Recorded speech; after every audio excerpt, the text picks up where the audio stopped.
That's right. That's right. Good morning.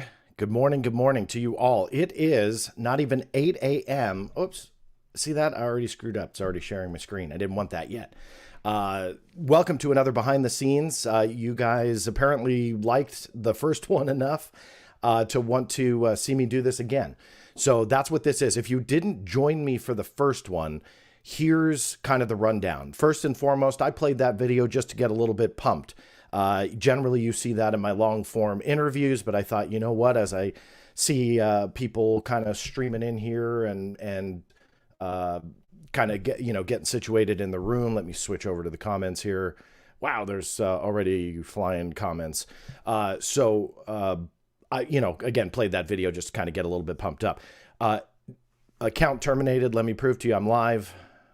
I'm live. So there you go. It is live. So the behind the scenes is, again, this is the second video of it, is sometimes I'll have a couple videos to record. And in short, I thought, hey, why don't I just turn the camera on, pull some questions from the chat, have fun. We can hang out. I know probably some of you tune me out while I'm on these videos and have more fun in the chat room. And hey, that's okay.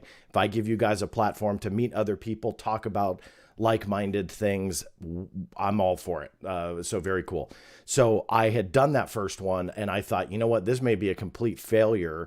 And everybody goes, John, what in the heck are you doing?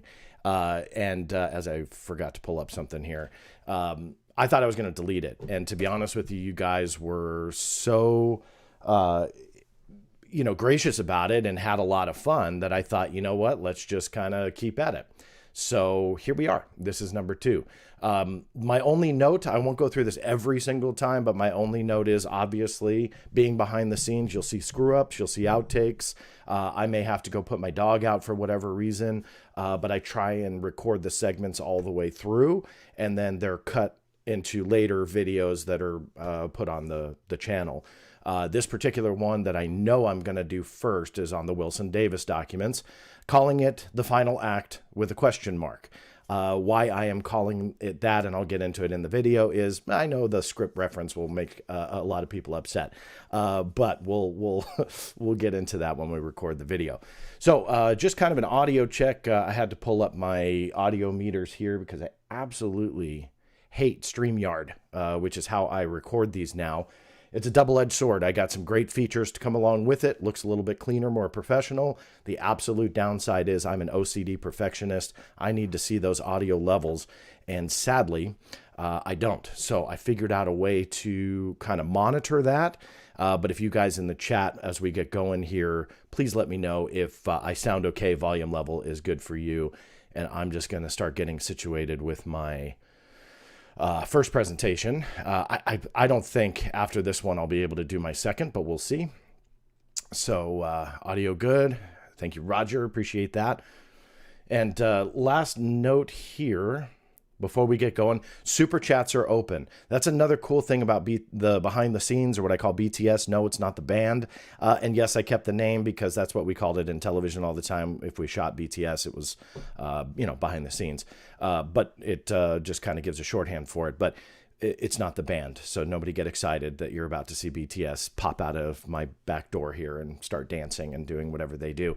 But that said, super chats I can see out of the corner of my eye a little bit easier. I understand that that's a more of a fundraising thing for the channel, so I'm not trying to lock you into doing it. It's just the God's honest truth. I can see them better because they're colored, and so they pop up and I can see them. I have a couple monitors that I work with, so you'll see me kind of go back and forth, but those stick out. If I see other questions as we go that aren't super chat, don't worry, I'll try and grab them. It's very, very hard as we go through here, especially as, we're already at over 100 people live and we're just getting going. Hard to follow. So don't worry, you're not obligated to do super chats, but it's just easier for me to see, and I will try and pull those into the show, which stay in the video, and also will hopefully answer any questions you guys might have that maybe I overlook and kind of mess up here. So I'm totally open to whatever you guys feel I may be missing. So I saw that one. John is one of the few who have real passion about the truth. He never sells fake stuff to us. From Goofon. I believe that's Rich. If memory serves, thank you for that. And I appreciate the kind words. I never want to sell anything in the sense that, some people put everything behind a paywall. There's no paywalls here. So that's why super chats are kind of important for the channel, simply because they go 100% to support. So forgive me. I do have a real working office. That's where I shoot. I try and have some cool stuff here that's hidden by my 7-year-old. He always likes to put things everywhere. That was a note that he wrote to me that put on there. Haven't pulled that off yet. So as I adjust here, give me 1 second. Glenn, thank you for that. I'm glad, because I have a lot of fun making them, and it gives me a little bit more opportunity to get with you guys. So I'm not just trying to ramble here. I am setting up, again, the audio and the visual. I was a little behind, so I just thought I'd press record and do this while I was talking to you. One thing, obviously, this is the Big Phone Home weekend. I'm a big supporter of those guys over there and gals. UFO Jane, I know, is one of the organizers and hosts of the show.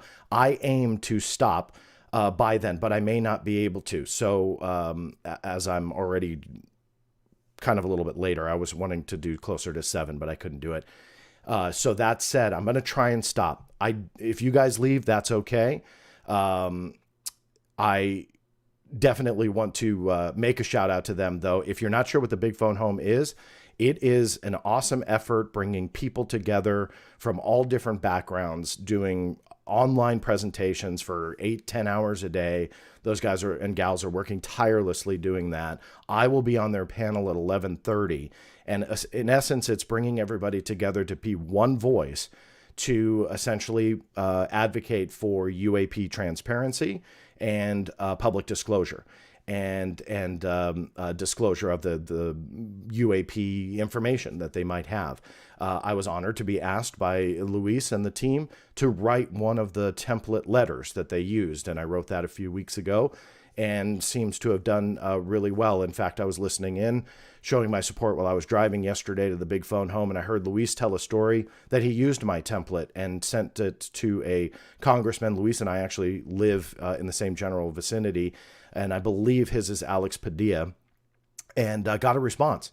So to know that my template at least helped one person, and it happened to be the organizer of the Big Phone Home, get a response from an elected official, man, I was pretty excited to hear about that. But there's some other great templates as well. So see what works for you.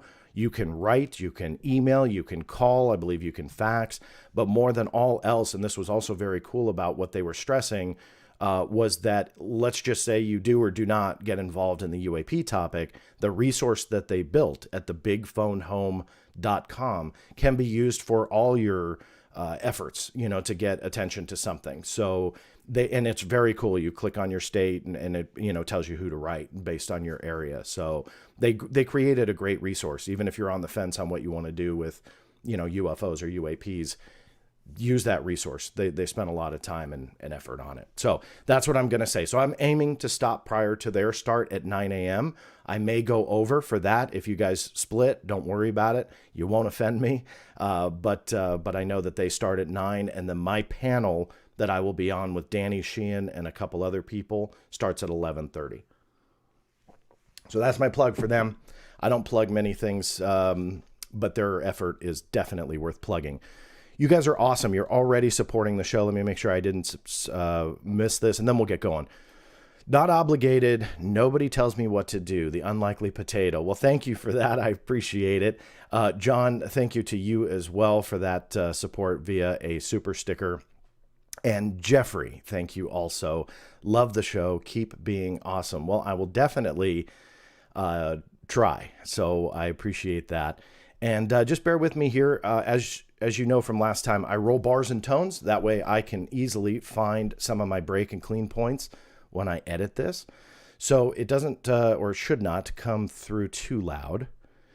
So bear with me here. You're just going to get about 10 seconds or so, but it really helps me in the edit bay, so forgive me.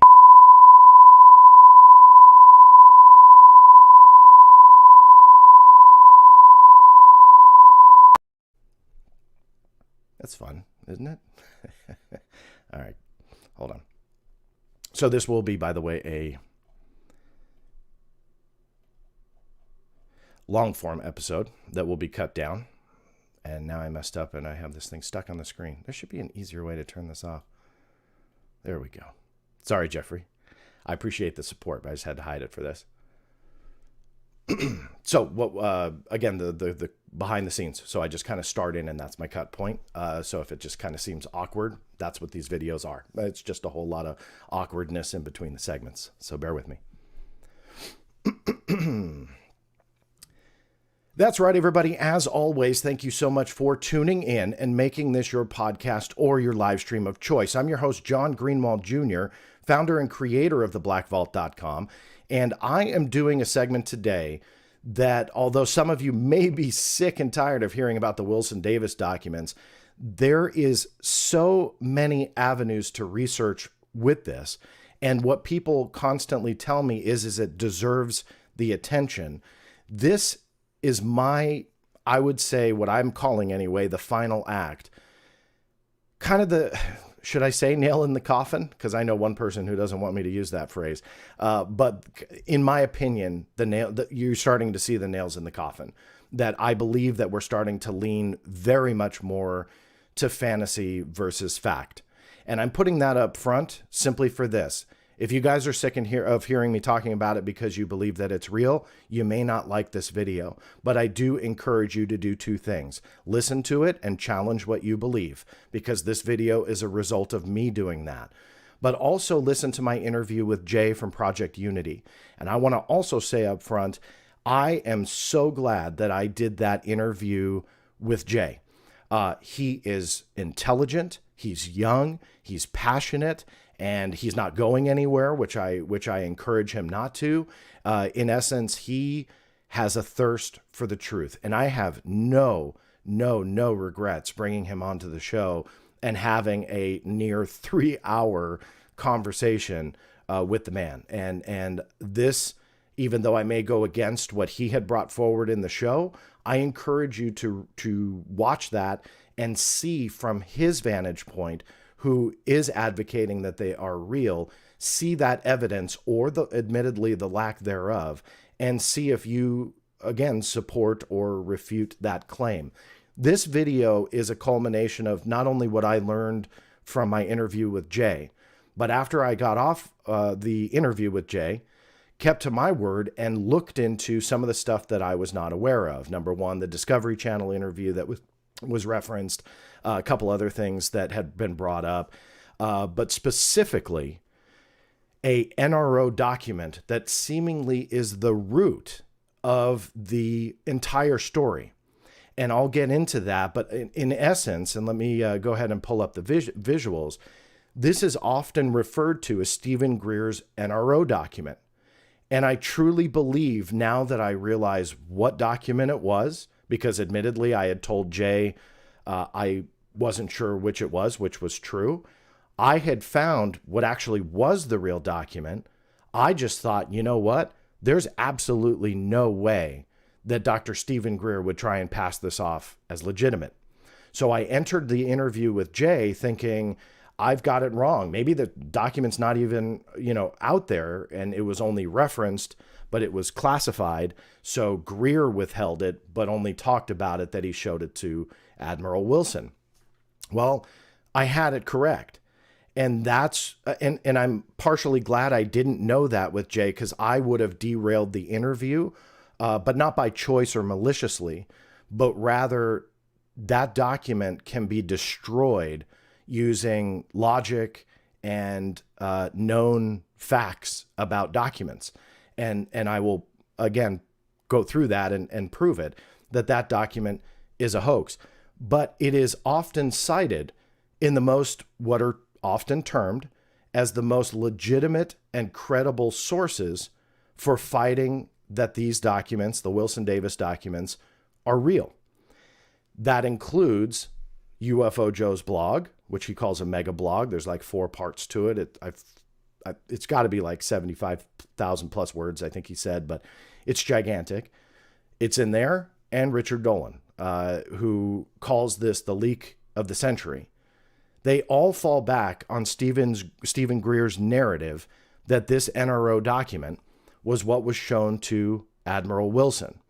According to Greer, and I'll get into the exact quote so you know that I am not paraphrasing or taking people out of context.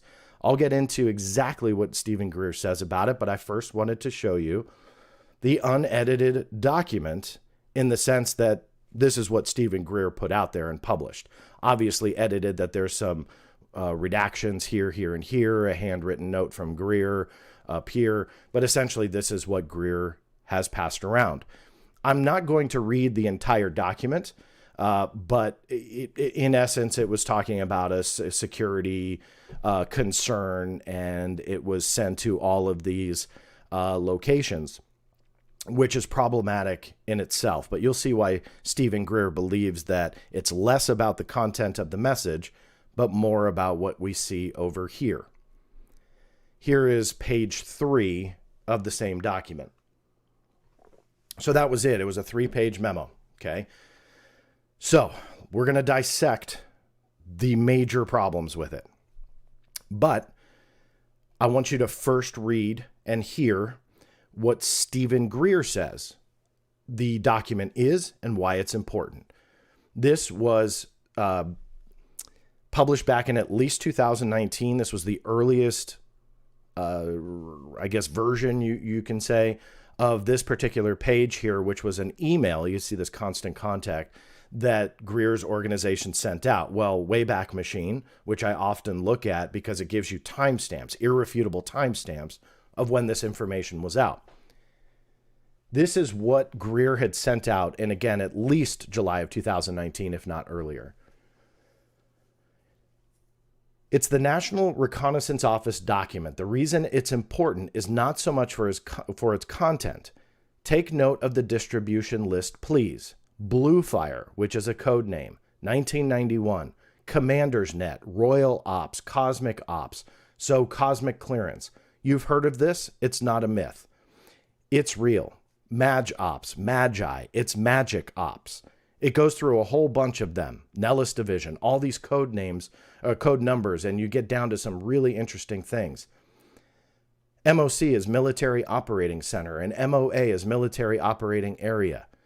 SOG is the Special Operations Team, but you get into Red Flag, Dark East, Dark South, Paput Mesa, Sally Carter, Groom Lake, Dreamland, Blackjack Team. Blackjack Control is the Edwards Complex in California. Roulette Team, Aquatech, Sea Spray, and others.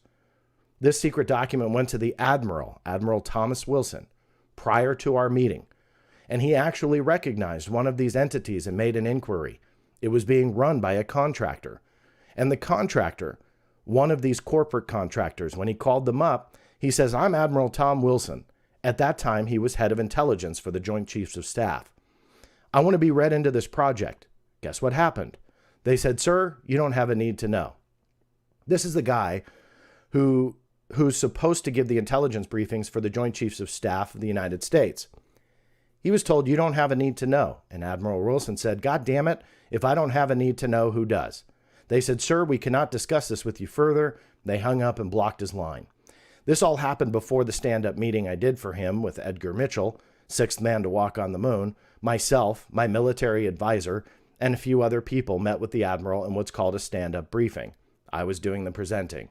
It was supposed to be 45 minutes. It went for 2 to 3 hours. Phew. Okay, why did I read that whole thing? Because those fans of this channel know that I don't like reading long stuff.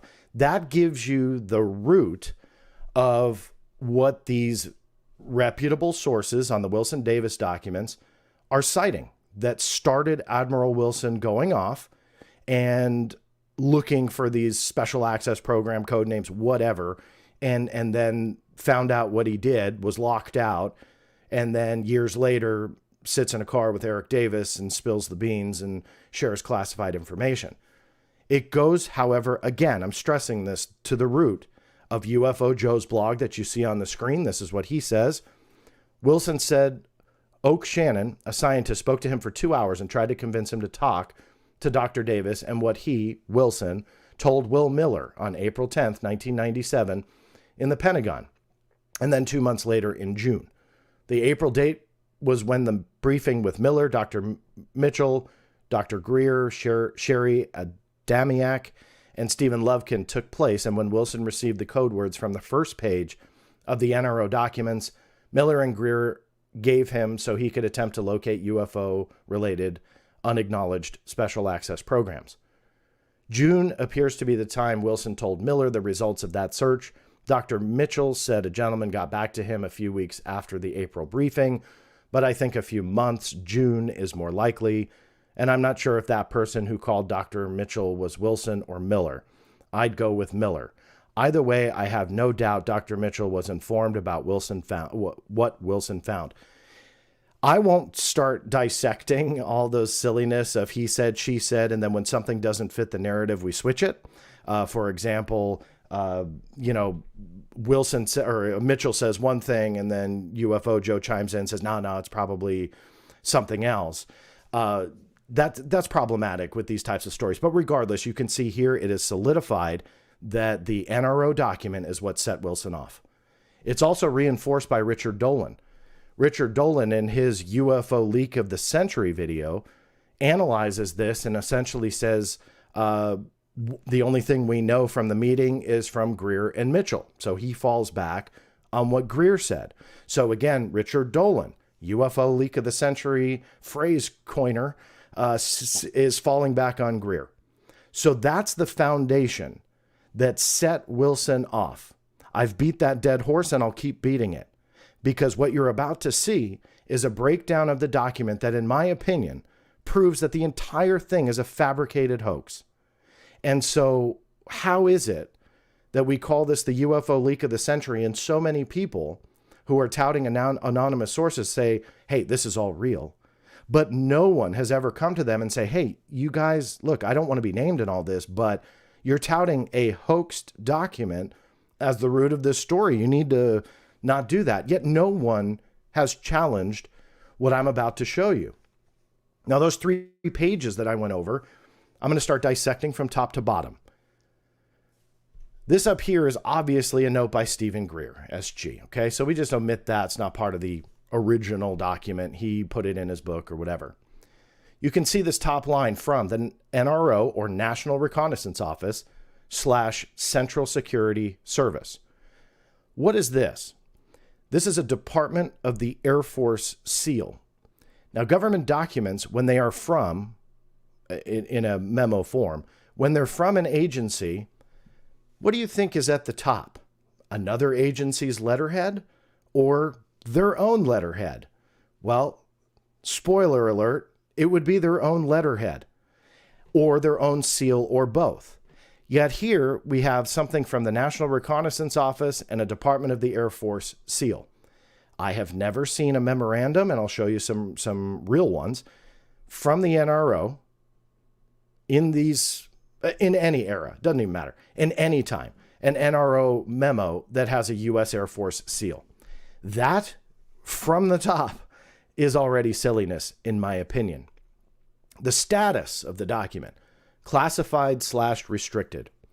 Neither one of these, by the way, makes sense on a highly classified document, which this is touted to be, that talks about magic and magi and essentially confirming Majestic 12. That was what Greer is essentially saying. Classified is not a classified designator. It's either confidential, secret, or top secret. Then top secret, you have special compartmentalized information, and that just gets, really confusing, but from there on out. However, classified is not a designator to show a document is classified. Is restricted? Yes, in World War II. It stopped being a designator after World War II and was considered a very low-level classification, but something totally unrelated. They dealt with a lot of, I believe, nuclear information post-World War II, but was stopped very shortly thereafter. So restricted, no. And plus, when you're confirming the top secret, if the MJ-12 documents are real, and that's a whole nother video in itself, we know that it's top secret, right? So it wouldn't be restricted, even if they were still using it in 1991. But all of those are just hypothetical, speculative whatevers. The reality is they never used classified / restricted or just classified or just restricted. It's all wrong. Remember I said the memo was from the NRO, the National Reconnaissance Office / Central Security Service? The CSS, this kind of designates that it would be a division of the NRO. That's wrong. The CSS is part of the NSA, the National Security Agency. It was started decades prior to this, I believe, but regardless, was never part of the NRO. It was always part of the NSA's mission. So what are we doing here? Some may argue, well, maybe it was a memo from both the NRO and the CSS. I've never seen an example like that. It's incredibly doubtful, but regardless, here's your Air Force SEAL, which screws everything up. So that doesn't make sense either.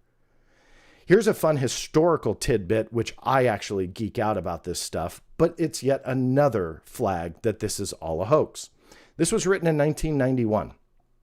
The National Reconnaissance Office wasn't revealed yet as an agency. It started in the 1960s, was revealed, I believe it was 92, but it wasn't revealed yet. And so every time that it was written in a masthead or a letterhead, I should say, at the top, it would say National Reconnaissance Office, or whenever the NRO was cited in a document, you would have something really interesting, and it would be an S in parentheses. And the S in parentheses denoted that that particular name, the National Reconnaissance Office, was designated secret in and of itself. So it could be completely unclassified information. But if the NRO wrote it and their letterhead was at the top, it actually had this, an S in a parenthetical, stipulating that in 1990, the NRO, which was working in entire secrecy, it was not known to be public knowledge at all, again, until years later, they would have to have that secret designator on the masthead. I keep saying masthead, letterhead, excuse me. And that meant that anything created by the NRO would have to hold the classified designator of at least secret, because this letterhead alone mandated that. You can see here a secret and a top secret document. And these are real. These were obtained from the Freedom of Information Act. And released in 2019. You could see the top secret and secret designators at the top and bottom. These are essentially the, we'll call it the compartmentalized information. You needed to have BIMAN or talent keyhole clearances to see this, generally about the spy satellites and stuff like that. Anyway, all cool history, but regardless, these are what classified memos, you can see they're both memos, in the same time frame. That 3-page that we're talking about was 91. This is the end of 1990, beginning of 1990. I couldn't find one from 1991, but regardless, it's the same. And how they look. So those are real. I'm going to punch that classified designator again. The top of the document in question didn't have secret or top secret like real ones did. Rather, they just said classified, which is bunk. It's not to say that maybe somewhere in an archive there's a document with that. I highly doubt it, but regardless, no, it just doesn't happen, especially being written by an agency that didn't even have an existence. It was operating within the black. There was no public knowledge at all. So they're going to put classified at the top? Not a chance. This was the most fun.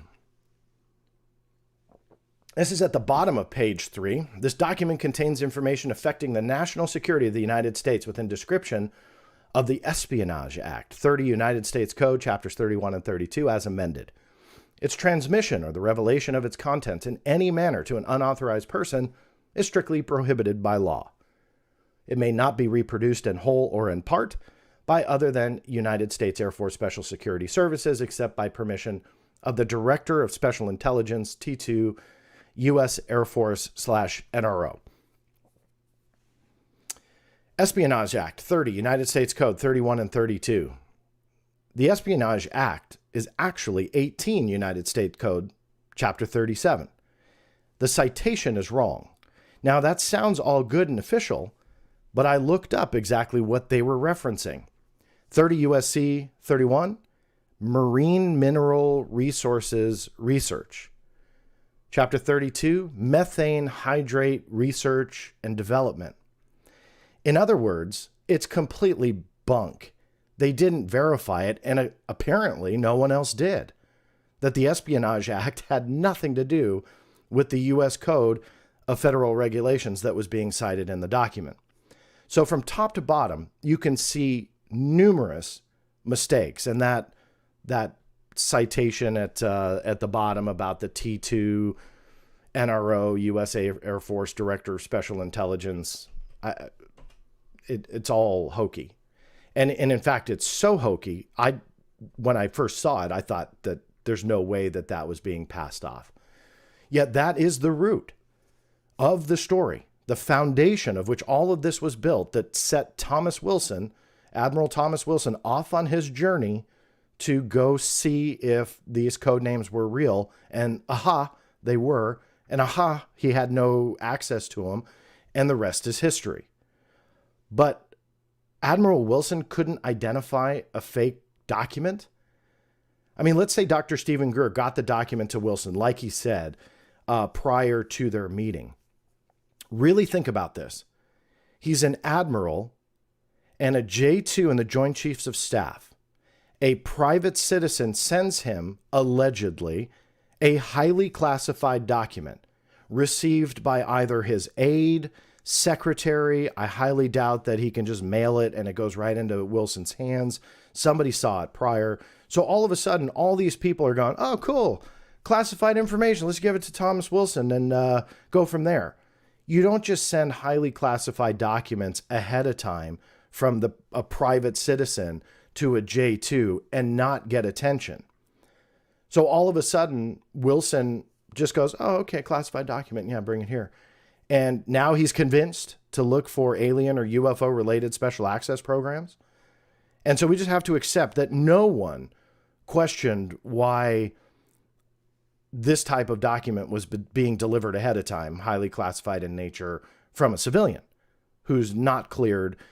It was not delivered under any special handling procedures or delivered in any way that would be indicative of classified information being delivered to Admiral Thomas Wilson. Instead, we just accept all of that is true, not a problem. Greer got it to him, highly classified, goes under the radar. Wilson just buys the whole thing as being real, despite a lot of red flags that show it was likely a hoax. And he goes, okay, well, let's just, let's just look into it. Let's just find aliens. None of that really makes sense whatsoever. Now, originally I was going to do 2 videos. I decided to combine it all into one. The first part, I wanted to show you how awful that document truly is. There's no, what we would call, chain of custody that people love to talk about. No provenance is how I generally refer it to. There's no Freedom of Information Act case that I'm aware of. In fact, it does go to a shady character that will play a part in an interview I will be posting hopefully later this week. And if you're not watching this live, it may already be there. So I'll put it in the show notes along with the links to everything that I'm talking about. But I will be interviewing somebody who is entrenched in this story as well, who also believes that that NRO document is likely a hoax. And he has a much different perspective of where it likely came from. And it just reminds me, without knowing all the details yet, of a Richard Doty type character on where this surfaced at the Little Alien during a conference, in Rachel, Nevada. Yes, that Little Alien. And that was kind of where this all surfaced. They call it the Blue Fire memo. It's ridiculous. And honestly, I mean, if I'm proven wrong, please, I'll admit it. But all of those red flags on an NRO document don't make sense. So what I wanted to do was start with that, but lead into some other stuff that, in my opinion, really does drop the curtain on this and gives you the final act. That there's, despite my great conversation with Jay, and I'm glad I did it, digging into these elements of the story, I believe now at this point solidifies that this is fiction. And when the foundation from those reputable resources all point back to Greer's NRO document as what set Wilson off, the foundation starts to fall apart. You can't build a story off of that. You have to buy so much that Wilson would take in a classified document that was a hoax and act on it from a private citizen. It doesn't matter if Edgar Mitchell was attached or not. I truly believe that a J2 would never do that. But you have a lot of other stuff as well that I wanted to at least point out that I feel contributes to these, what I call the nails in the coffin on this story. That once your foundation falls apart, the question mark of context really starts to matter. Why did Edgar Mitchell have this document in his archive? And although the assumption is made that he was part of NIDS and that he was given this in a select secret group of individuals by Eric Davis after taking these notes, we don't know that.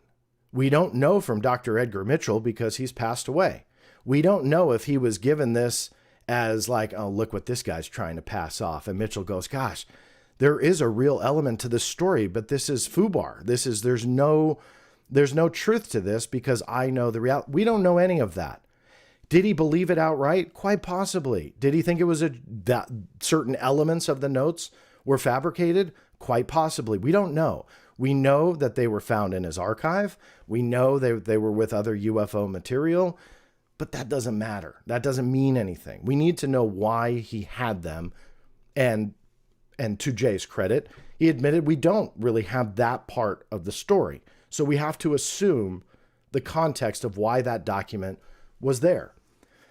One of the biggest elements to my, I wanted to preface my video with Jay that I didn't consider it a formal debate, but everybody calls it that. So for sake of argument, that's how I'll refer to it as, that the conversation really turned heavily on the no comment debate. That essentially when people say no comment, that is associated with a confirmation. That essentially if you go, oh, I can't talk about that, everybody goes, aha, see, he can't talk about it. No means yes.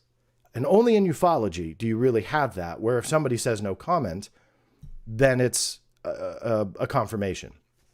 So I asked Jay, and I put this out to any of you. I started asking those that I knew. I mean, I've met a lot of people in 25 years doing the Black Vault. A lot of people have clearances, and a lot of people that I speak with have no interest in UFOs whatsoever, even though it's incredibly popular on this channel.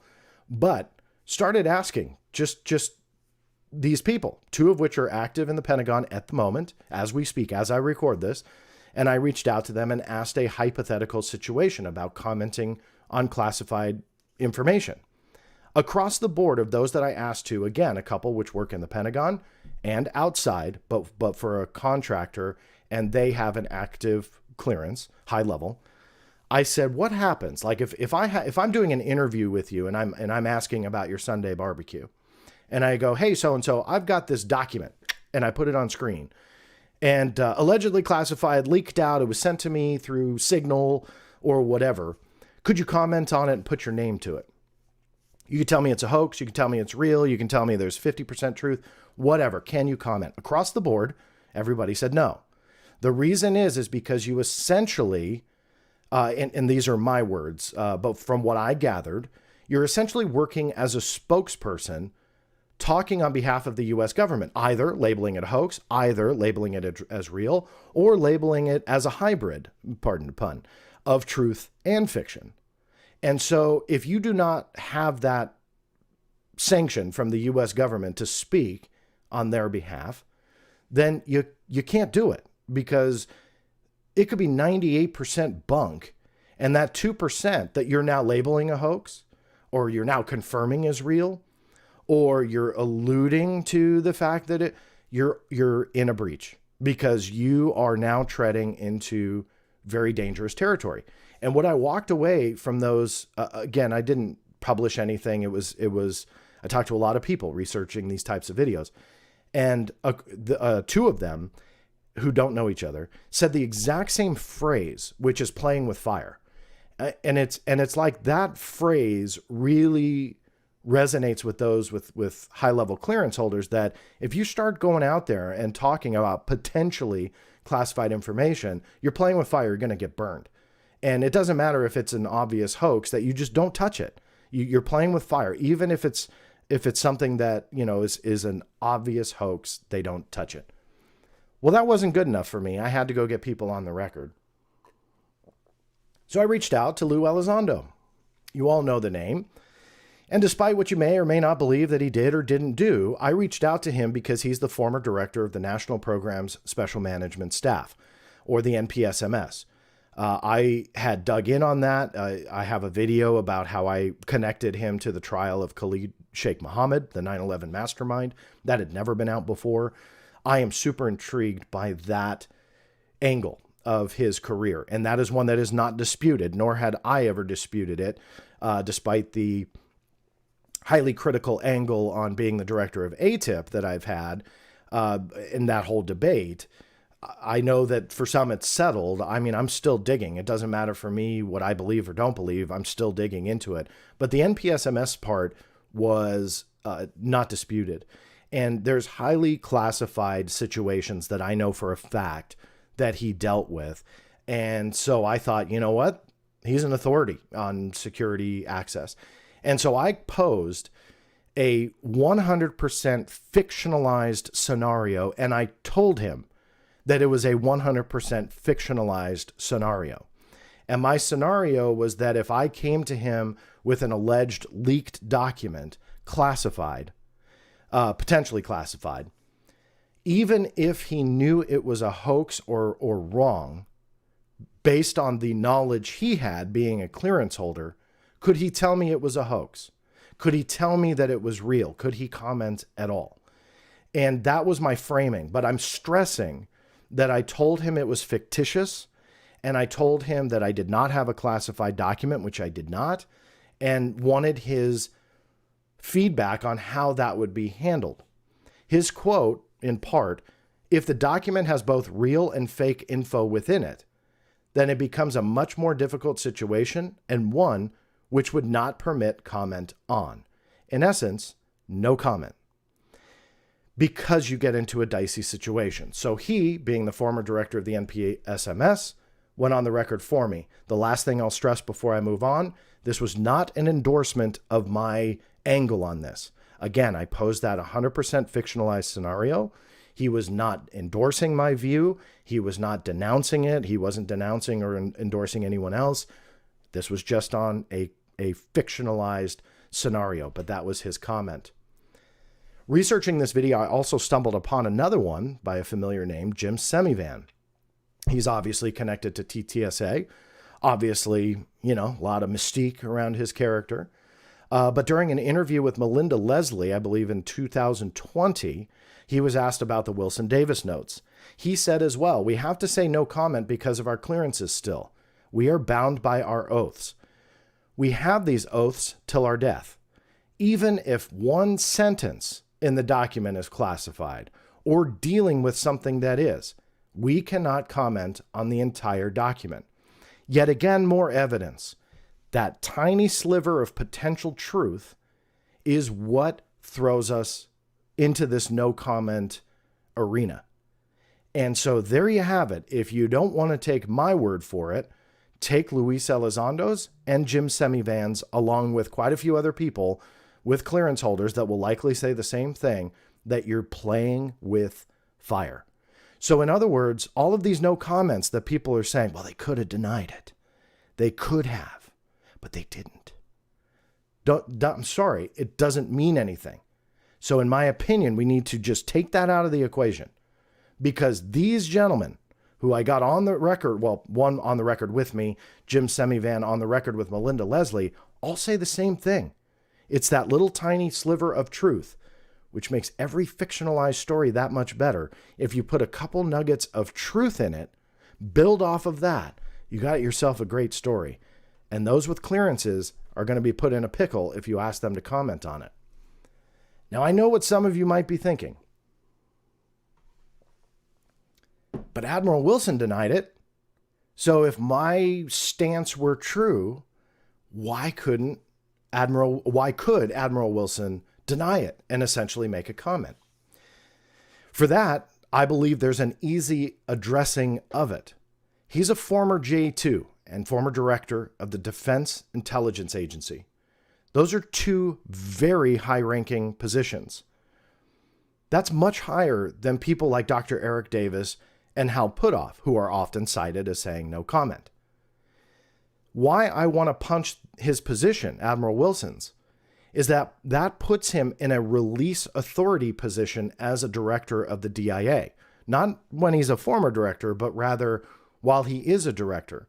What a release authority means is that essentially he can be asked whether or not information should or should not be released, let's say through the Freedom of Information Act, or let's say through litigation. So even though not all roads lead to him when you get to a FOIA case or litigation, you're the director of the DIA. So you have cognizance over all things DIA. And that makes him a release authority, a very powerful position. Davis and Puthoff would not be the release authority of anything. So they would likely have to fall back on the no comment. But being the release authority puts him in a position to essentially have a heck of a lot of contacts. So even though he was asked when he was a former director, he has the authority to denounce, and let me preface this by saying, I think that the two things could happen here, being in those strong positions. He has the authority to denounce a legal claim against him because the document allegedly said he broke the law and violated his security oath. So my guess, and this is speculation, so again, I'm still searching for an animation that goes, speculation, that he may be able to, being in his former positions, if he's accused of legally doing something that broke the law, that he can say no. The other part of this that no one can answer, not me either, I'm not pretending I can, but I would love to ask Admiral Wilson that when he learned about this, which of these scenarios is true? The one I just said, or potentially that he picked up the phone and called the proper authority within the Joint Chiefs of Staff, the Defense Intelligence Agency, the Department of Defense, or whatever office he felt could give him the authority then to, in turn, deny the documents. No one can answer that.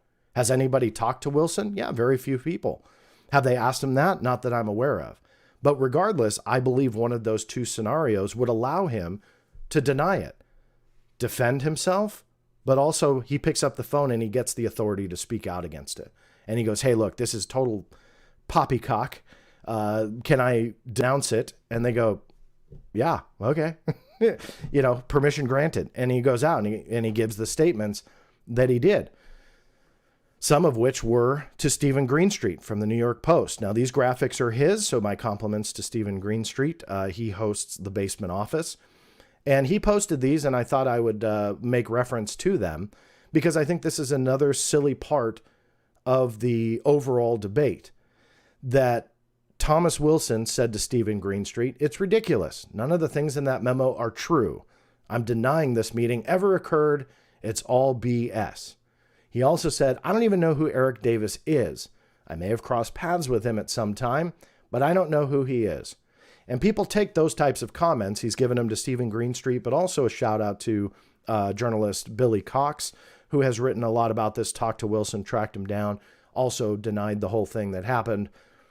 People point to the notes, and the notes say, if you blow my trust, I'll deny meeting you and deny everything said.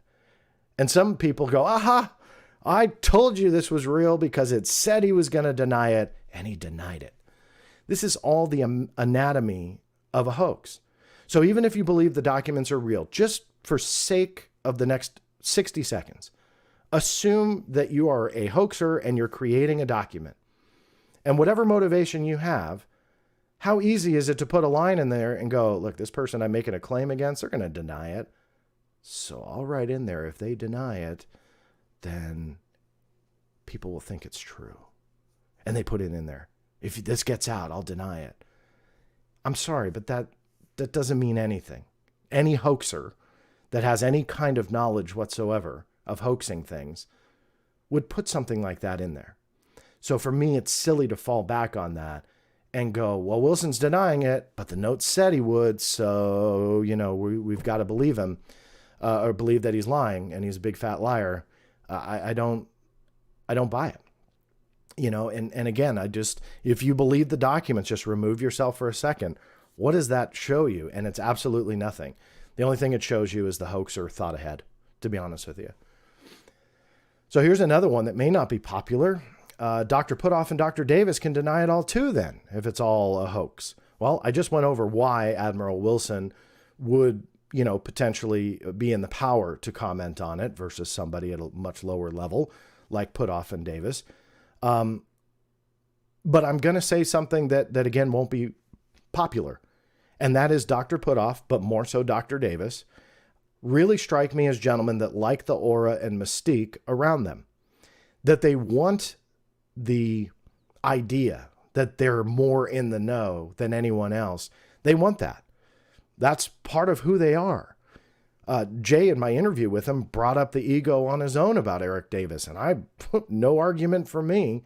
So this part is more against Dr. Davis than Dr. Putoff. But again, they both strike me as individuals that like that mystique, that they are the power players within this entire saga, that knows more than you, that they are more privileged. And that's honestly, what I feel after seeing these types of interviews, seeing how they talk, seeing how they essentially put their no comments out there and strategically say things. I think there's a reason for it, that maybe they actually can deny it and they choose not to just because it's fun. Sounds silly. Some of you will hate me for it, but if you watch their interviews, that's absolutely the impression that I get.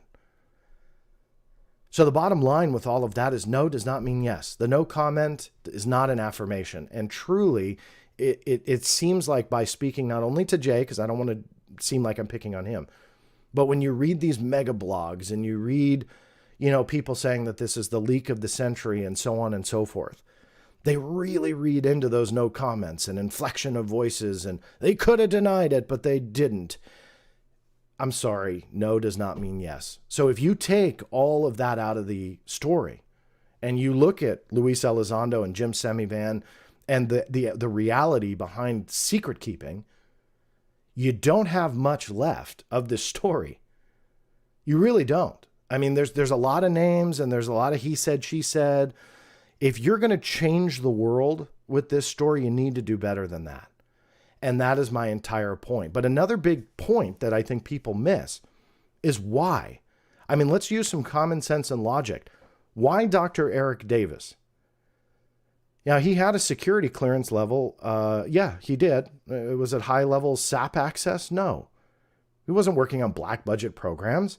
He was working on propulsion ideas and designs, ball lightning, and a couple other Air Force contracts that he had done.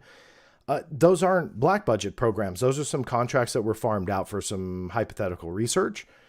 He likely had to get into some classified arenas. Hey, great. I like that. There's nothing bad about that, and I'm not knocking it. But I don't believe a J2 would go, I found out about aliens, so I'm going to go tell Dr. Eric Davis in hopes that he will be able to spearhead a movement to get this all out in the open. Because when I asked Jay, that seemed like a potential of the motivating factor for Wilson to do that. And Jay also brought up Robert Bigelow, a billionaire who was running NIDS at the time. Oak Shannon apparently vouched for Davis, as the story goes. I believe that part of the element was given to Wilson, that he was trustworthy, so he sits in a car and he spills all the secrets. But really use some common sense and think, why Eric Davis? You have a multitude of people that Admiral Wilson probably had in his Rolodex, from skunkwork executives to probably even lower level, people with high level clearances working on black budget programs. He likely saw a lot in his day. And somebody said, oh, Eric Davis, he's trustworthy. And he goes, aha, that's my guy. And I'm going to go out and I'm going to tell him everything when it comes to aliens. I don't see it. So really, did he think that would get him into Bigelow? Well, that's silly. Just call Robert Bigelow. But the problem with that is all he had was money. And I'm sure someone like Wilson could find somebody with money outside of Robert Bigelow. So did he have access? And the answer was no. NIDS didn't have any high-level black budget programs going on. Sure, Bass got a top secret level access for OSAP years later, but that was 6 years from happening. So why NIDS? A couple scientists, they were going out studying Skinwalker Ranch. Why would Wilson think that was the key to exposing this? It would keep Wilson's name safe, but he would put it out there and NIDS would change the world. Yet they didn't have any access. None. So what was he going to do? Go on 60 Minutes? Okay, Wilson could go as an insider, anonymous insider to 60 Minutes himself. So why wouldn't he do that? So none of the motive for this makes sense. If you're going to blow your security oath because you want to anonymously invoke change to give the biggest secret of humanity, then I'll ask it. Why would you choose any of the people that we've been talking about? It's not meant to be insulting, but using logic and common sense, they're not your guys. I'm sorry, they're just not. If this involved some black budget corporation and a scientist with a proven track record of black budget programs, access, SAP access, something, sure, I can get on board. But these guys, we'll get into more of that in a couple minutes. To kind of punch the point, too, of Wilson's access and his Rolodex, here's a brief rundown of his chronology around what he was doing within the U.S. government at the time that this all allegedly happened. We know April of 97 was that original Greer meeting where he saw the NRO document and was persuaded to go take a look. During that time frame, November of 94 to September of 97, he was the Vice Director for Intelligence, that's called the VJ2, of the Joint Staff in the Pentagon. September 97, he was a Rear Admiral at the time. He gets promoted later. Wilson commenced a short tour of duty at the CIA, where he served as the Associate Director of Central Intelligence for Military Support. March 1998. Assigned as the Joint Staff Director of Intelligence, J2, a Defense Intelligence Agency billet operationally allocated to the Joint Staff. May of 99, nominated and later confirmed and promoted to Vice Admiral as the 13th Director of the DIA. His career would go on to 29 July 2002, where he was relieved as being the Director of the DIA, replaced by Admiral Lowell Jacoby, of the U.S. Navy. That is a heck of a resume. He had a lot of contact within the DOD and the Joint Chiefs of Staff, within the CIA there for a while. You're telling me that in the years from September of 1997, April 97, when the first meeting happened, he was in the Joint Staff at that point until September. So through there, the CIA, going back to the DIA, the Joint Staff, but then to the DIA, you're telling me the years of service that he gave Eric Davis and Robert Bigelow were the best choice to get this out? All founded... Well, I won't beat the dead horse. There's more contacts, is where I'm going with that. Now, chronology of Dr. Eric Davis also may play a role in this. He was quoted as saying, "My last day at NIDS was April 30th, 2002, because my job got eliminated to cut the NIDS payroll." So payroll was cut, Davis out. His current LinkedIn, as of the day of recording this interview, here's his chronology. July of 96 to April of 2002, he worked for NIDS. So that coincides with the statement he gave to UFO Joe. For those watching versus listening, I put the source up here. It's also in the show notes below.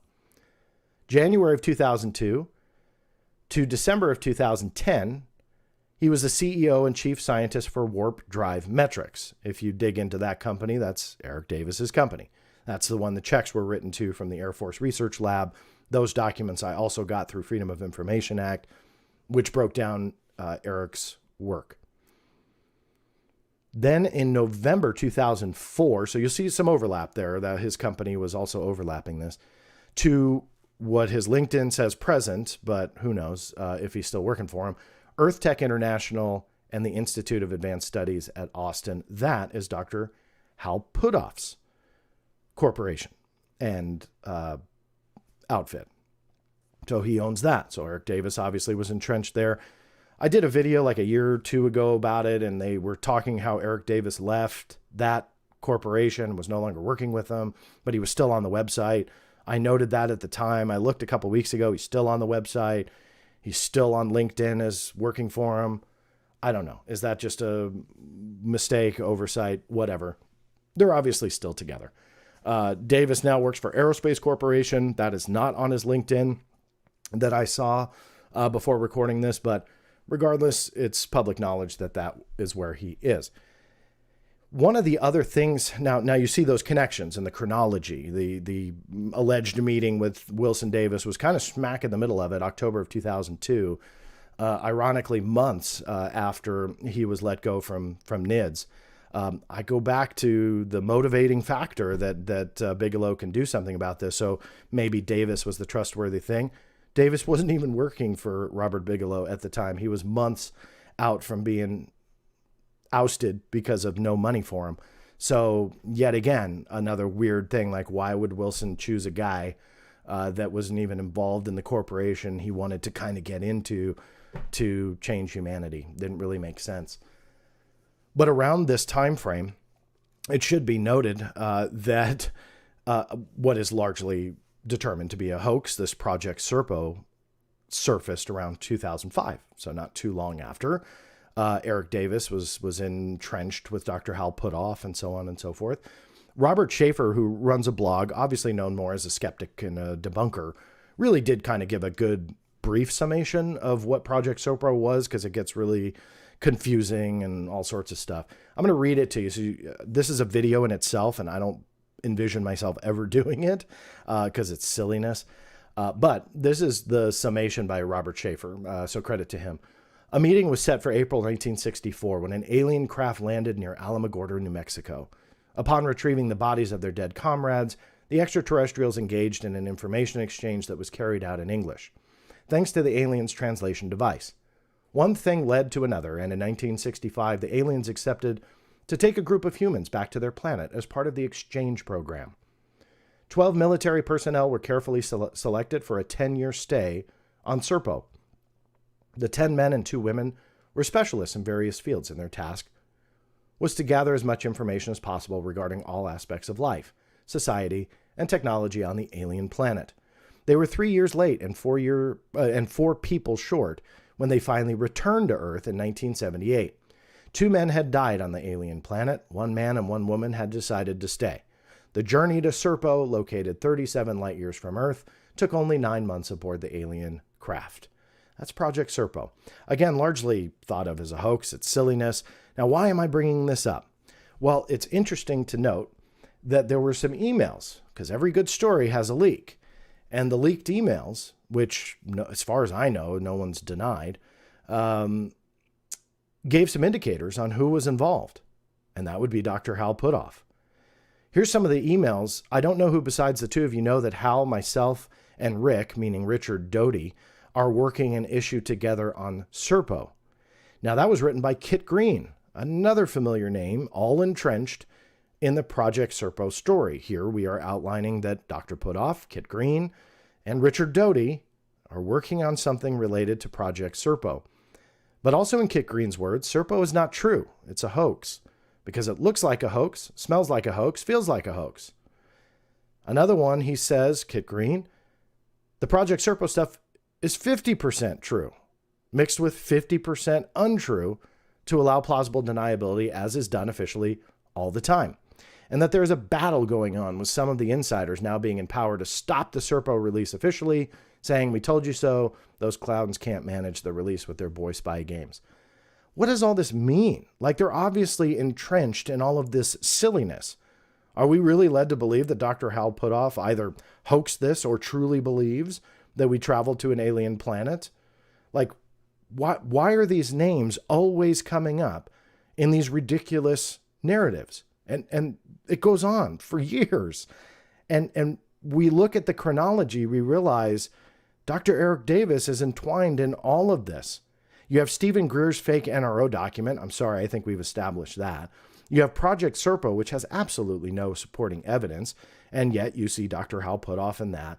And you see all of these names in the same types of ridiculous stories, but they're all running in the same circles. Now, if that doesn't convince you, you know who else was working for Dr. Hal Puthoff at the time that Dr. Eric Davis then goes to join his group? The one and only Richard Doty, the controversial character who has been entwined in so many ridiculous stories. We have no idea like what he's trying to claim is true anymore, or what is true or what isn't, because of his past. Dr. Hal Puthoff, when this surfaced, because Richard Doty published a bio when he did a lecture that he worked for Hal Puthoff, and that was a surprise and revelation at the time because no one really knew that. Hal Puthoff was asked in 2020, what was called the transition talk, did Richard Doty really work for you? Because nobody believes Doty on anything that he says anymore because he's got such a shady past. To my surprise, it was true. In Hal Puthoff's words, and this is just the chunk of it, I invite you all to watch the entire talk, also linked in the show notes. He says, and he, meaning Richard Doty, had stated that he had worked for us, I guess, for over a decade. And Hal Puthoff goes into some other details of why, and Doty was collecting all this information. And then he summarizes it all saying what he says is true. What Richard Doty says is true. So for 10 years, Richard Doty was working for Hal Puthoff, the mastermind between the mastermind of disinformation. Sorry, but you look at the Paul Benowitz story, you look at Richard Doty, and his long line of ridiculous comments and stories. That's who was working for Hal Puthoff at the same time that Dr. Eric Davis was. And so someone later in the presentation asked him, was this prior to ATIP? Like, did Doty have something to do with ATIP? More accurately, it should have been OSAP. And Hal Puthoff says, no, this was another program before ATIP. Essentially, he was working for Puthoff, likely not on a government contract. And if it was, I'll have a field day with that one. But regardless, it just sounds like Richard Doty was in there bringing information to Hal at that time.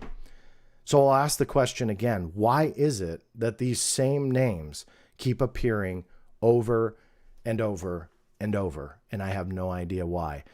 Here's a flashback. Here's a very young and much skinnier me with the late Dr. Edgar Mitchell. He was an American hero.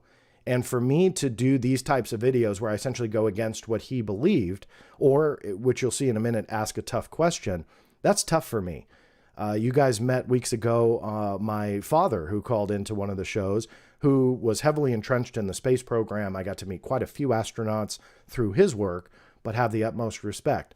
So it's not fun for me to say this, but what I want to punch, because I keep getting these comments, is that it's not an insult to Edgar Mitchell to believe that he was potentially misled, because there's a lot of fallback on, well, Dr. Mitchell said it, so it has to be true. And even though he was an American hero and somebody I respected highly and respect highly, but obviously the late Dr. Edgar Mitchell, it doesn't insult the man to question whether or not what he was told was true. And what level of bar did he have set that we are either aware or unaware of? And it sounds like we don't know. We really don't. We have some interviews where he talked about it, and he goes out and he says that the admiral was denied access, and that's fine. How do we know that wasn't fed to him through Dr. Stephen Greer, and that in itself was fabricated? Do we have the recording of Thomas Wilson calling Edgar Mitchell? I know that may seem like an insulting step, but it's not, because there's no proof. So it's quite possible that Edgar Mitchell took Greer at his word. But Edgar Mitchell was not dumb, because around 2001, and this actually goes around the time frame that I was writing way back then for UFO Magazine, Bill Burns' UFO Magazine, researching Greer's disclosure conference. And Greer essentially fabricated quite a few things that I had written about, but one of them was talking about the disclosure witnesses and the eyewitnesses, naming Dr. Edgar Mitchell and dropping his name, essentially fabricating part of the story to make himself look better. Essentially, I've got Dr. Edgar Mitchell, the I think sixth man that walked on the moon, and he's a witness. Well, Dr. Mitchell was ticked, and he didn't like that at all.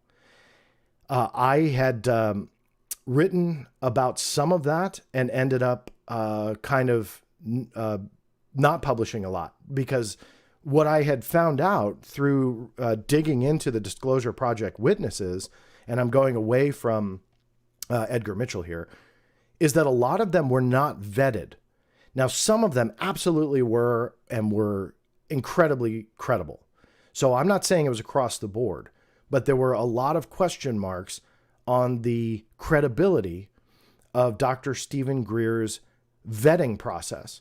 So when I wrote the article, some of which got published, I believe the Edgar Mitchell thing was well documented at this point, because you can all find this article online, but also quite a few places. And Edgar Mitchell also talks about the fact that he didn't work with Dr. Stephen Greer anymore. But how do we know that the belief that Admiral Wilson was truly denied access to an alien technology SAP wasn't fed to him in 1997 or 1998 by Dr. Stephen Greer? I know people point to Will Miller, but Will Miller was working for Dr. Stephen Greer.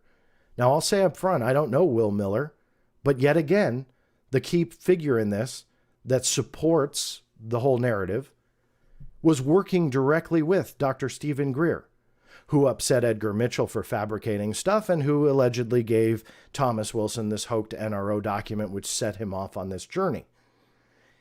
If it looks like a duck and smells like a duck, it's not a watermelon. And all signs are pointing that this is absolute based on fiction.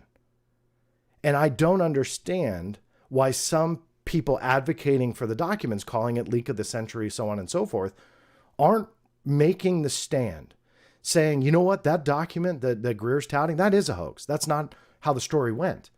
Instead, it's told to us by the biggest advocates that this all is real as just how it happened. No question, nothing to see here. Move along. Thomas Wilson saw these classified code names and aha, found alien tech. Nobody's questioning that. It's not fun for me. I mean, I love research, but at this point, it's like beating a dead horse. But no one else is talking about it. And that's what's frustrating. And when you say something long enough, and you say something that people want to believe, it becomes fact. And then no one wants to question it because, well, Richard Dolan told us, and UFO Joe told us, and Jay told us, and so on told us, so-and-so told us. We don't question it anymore. And this is not an insult to any of those that I just mentioned, but rather a question that I think we all should ask. Why is it that no one is asking these questions? And what was interesting was I posed the question and tagged Joe, I think Rich, Jay from Project Unity, and OmniTalk Radio, and asked the question, is this document really the foundation? And to Jay's credit, pretty much said that element of the story was, what is being told. And he didn't try and backtrack or anything like that. UFO Joe chimed in and said, well, that's just not the most compelling part of the story. Well, it doesn't matter if it's the most compelling part or not. It's the foundation, according to those sources that I've already mentioned, that have published it and touted as real. And until they come out and either correct the record or tell you I'm full of it, I'm looking forward to that evidence. I want to see how that NRO document is legit. But why is it no one is doing that? Rather, they're telling you it's real. And to prove it, now that we can disprove the NRO stuff, they have sources that reinforce their stance. They're anonymously sourced statements that support their viewpoint that they pass on to you and say, you have to believe this. I don't believe it. So disprove the hoax document, and we'll see where that actually leads us, because to be honest with you, I don't think they can get out of it. So now they have to justify the foundation of this. And if they can't, then they have to buy a hoax document. And they have to buy that Wilson was persuaded by this hoax, this fake fraudulent document that set all of this in motion. Now, one of the things I also got a lot of heat for was asking a question to Jay that Edgar Mitchell believed that he was cured from cancer remotely by a teenage healer known as Adam Dream Healer. Now, it was never confirmed Edgar Mitchell had cancer. He just had a scan that was indicative of it. And then later he felt that he was cancer-free. Now, this is an uncomfortable thing to bring up, but it's important when we're talking about the Wilson Davis notes, in that this American hero, which I am not trying to insult, had fringe beliefs. Now, whether or not he was truly healed remotely by a teenager by the name of Adam Dream Healer, I don't know. He could very well have been healed. But by Dr. Mitchell's own admission, he never had a biopsy to prove that he had cancer, to document the healing. Rather, he talked about a scan that may have been indicative of a carcinoma. I forget what the whole legal term was, but he admitted that. And he believed that he was cured from cancer remotely. Now, in my opinion, and I wanted to say this, it's not insulting to question the level of evidence that translates to a belief for someone versus the level of evidence that actually supports an irrefutable fact. Now, what do I mean by that? Edgar Mitchell may have truly believed that he was cured, and maybe he was. I'm not here to say he wasn't. But by his own admission, he did not have that biopsy to prove a cancer and then a vanishing of said cancer, but rather he believed it. And that's fine. That's not insulting to question the level of evidence that's required for this man. And if he truly believed that based on very little evidence, that's fine. I'm not here to say he wasn't cured by cancer. But it shows you the level of evidence required to believe something to be true. And so if Greer was the one that came to him and said, oh, Wilson did look into it and he didn't find anything, then Edgar Mitchell just may believe that. He didn't have any reason to believe in the late 1990s that Greer was a liar. And then in 2001, when he got upset that Greer was fabricating about Edgar Mitchell being a witness, maybe he didn't want to believe that that element of Greer's story was not true, but rather just spoke out about clearing his name. And so we don't know if he kind of locked himself into this story or operating off the assumption it was true with absolutely no evidence whatsoever. Now, I'm sure there's a variation of this story that said Wilson or Mitchell got the call, but the ones that I've seen, he says we collectively, like we got the call. Okay, well, did you talk to him? And I haven't really heard that interview where Mitchell says I was the one that spoke to him. So if this was second or third hand information, and Greer and the person working for him, which happens to be another big name in the story, Will Miller, who again was working for Dr. Stephen Greer, how do we know any of that wasn't as fabricated as that NRO document? And we absolutely don't know. One of the other arguments that I saw that I really feel should be addressed was that the notes aren't a government document, so it's not classified, so anyone can comment on it. So this is kind of calling back to the no comment stuff. And it doesn't matter. Where I want to clear this up is that classified information is classified information. And let's just use a hypothetical to prove my point, and I'll go through this quickly. This is a schematic and breakdown of the B-2 stealth bomber. Obviously, there was a time where stuff like this was incredibly sensitive and highly classified before the B-2 stealth bomber was ever known.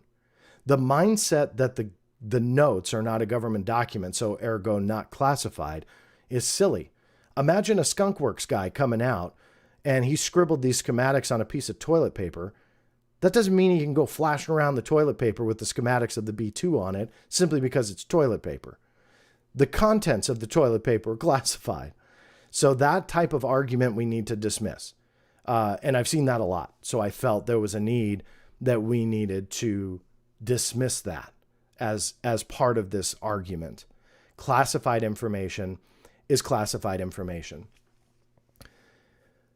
The Discovery Channel interviews references the Discovery Channel interview in my show with Jay. I was unaware of this interview. He had read part of the quote, and I want to read it to you. And there's a reason why. I think this will be one of the last things that I'll read in full. But it's important because it goes into one of the last points I want to make. This is what Edgar Mitchell said to Discovery Channel that Jay had referenced, and I want to read it. My major knowledge comes from what I call the old timers. People who were at Roswell and subsequent who wanted to clear the things up and tell somebody credible, even though they were under severe threats and things. This was back in the Roswell days. Having gone to the moon and being a local citizen out in the Roswell area, some of them thought I would be a safe choice to tell their story to, which they did. Even though the government put real clamps on everybody, it got out anyhow. Subsequent to that, I did take my story to the Pentagon. Not NASA, but the Pentagon. And asked for a meeting with the intelligence committee of the Joint Chiefs of Staff and got it. And told them my story and what I know, and eventually had them confirmed by the admiral that I spoke with that indeed what I was saying was true. Discovery Channel producer says, you mean what had been told to you was true? Edgar Mitchell, yep. In other words, there was a UFO crash. There was an alien spacecraft. This gentleman tried his damnedest to get me in. And like so many others had been in the administration over the last 60 years since JFK's time, was unable to. He was told, Admiral, you don't have a need to know, and therefore go get lost, essentially. Producer from Discovery, have you ever come out and said who this person was who briefed you? No, I have not. Would you at some point? No, it is out and around, but I don't feel like I have the liberty to do that. When did you have your meeting at the Pentagon? It was in the late 90s in Washington when I was there working with the Disclosure Project, trying to get all those opened up with another naval officer by the name of Will Miller and Stephen Greer, who you probably heard of. Stephen and I don't really work on this anymore together, but we did at that point, and getting to the Pentagon and seeing what we could do there to try and get this opened up. So there he calls back. Obviously, he was not happy with Stephen Greer. And it plays into where did that phone call come from? And we don't know. So there's a lot of different, one of the other things too, not to veer way off, is how all of this happened, and who initiated the meeting and who got it. And when you really read into the words about how Edgar Mitchell tells the story and Dr. Stephen Greer tells the story, and they all want to say like, I was asked to do this, or I did that, or I did that. And it contradicts each other. Sure, those are semantics and we can kind of dig in and be petty with fact checking. But it just seems like there's too many holes in the story to overlook that these stories do not coincide. The chronology in brief is this. So we've gone over a lot of this, but I'll go over it one last time because there's a point that I want to make here. 97, April, it sounds like, Pentagon meeting with Wilson, Greer, Will Miller, etc. 2001, Greer Disclosure Project talk, September 2001 in Portland, Oregon. He stops the story at being denied access. And this is going to play into my point here. The notes were written in 2002, meaning Wilson met with Davis and went into this long diatribe about meeting in a secure vault of the contractor and was essentially confirmed all of the classified information in broad strokes, but confirmed classified information on a project he didn't have access to. So everybody who's told the story, including Edgar Mitchell and Stephen Greer, essentially stopped that the admiral tried, but was denied. Greer says, I think he was hung up on. Mitchell says that he tried, but was denied. But in all of these interviews, nobody gives the details that the notes had. And if these were passed around in 2002 to NIDS, that meant that Edgar Mitchell would have them. Dr. Stephen Greer likely would have them. In 2006, Hidden Truth, Forbidden Knowledge book passage, that's the one I have posted on Twitter. I'll post it down. But essentially Greer stops the story that he was denied access. July 4th, 2008, Edgar Mitchell on CNN, Larry King, also stops the story that he was denied access. July of what I just read to you, I don't know what day. I couldn't figure out exactly what day it was posted. Same thing, Discovery Channel interview. Edgar Mitchell stops at it being he was denied access and that was it. No one can argue the climax of the story within the notes is the fact that Wilson, although was denied access, flies out to the government contractor, gets to meet with the attorneys and the contract heads and stuff like that, program managers in a secure location. He's confirmed that there's alien technology and essentially all of those details. And yet no one has talked about that. Why? You don't have to blow Wilson's cover. You don't have to blow the private contractor's cover if they knew it. You don't have to go any farther than what you've already done and retell the story. And sadly, with all of these interviews, it proves that all of those extra details in the notes aren't there. The climax of the story. Like, why wouldn't he say the admiral flew out and he sat in a secure vault and he was told all of this was true? No, none of that is there. Anyone across the board. And it's almost like the Eric Davis, Thomas Wilson notes were built on a fragment of truth and fictionalized considerably. There's no way around it. When you look at the hoax document that led Wilson off, sure, the Wilson notes don't mention the NRO document, but it mentions MJ-12 as being real. It's all the same stuff. It's all the same narrative that Dr. Stephen Greer had created, and it was all originated from. And going back to the beginning of this presentation, none of that is disputed. The biggest advocates that these documents are real fall back on Stephen Greer, the one who has been caught, in my opinion, red-handed, fictionalizing stories, upset Edgar Mitchell by doing so, touting a fake NRO document. It all goes to him as the foundation that leads all this off. So does it matter that the notes don't mention a NRO document specifically? Not at all, because everyone else does, and everyone else points to Stephen Greer. And that fictionalized element, which has spawned off all of these other details, no one involved in the story during this time was actually talking about those details. Why not? Allegedly, those notes were floating around for years, and yet no one talked about the fact that Wilson met with the program managers or referred to him anonymously as the admiral or whatever. There's no reason not to tell the climax of the story, and yet everybody left it out.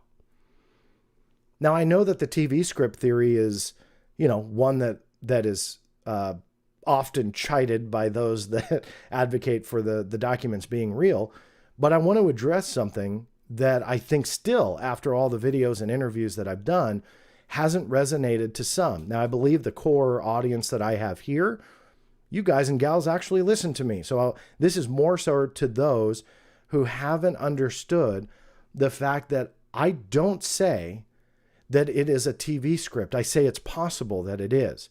The intent with posing the theory is something that I feel we have to address, that there are other more plausible scenarios here, and don't call it a TV script or movie script. Call it an outline for a book. Call it a, creative exercise that somebody wanted to do. Call it whatever you want. I don't care. But the fictionalized aura is there. And so fill in the blank on what you want to call it. That was my intent. Now, the theory is often dismissed and often ridiculed by those believing that this is real, but they can't tell you why. But in fairness to Jay, he gave me a reason, which I appreciated. He said the evidence or similarities to a script don't prove it. So there are no similarities there. And so you have to essentially not consider it.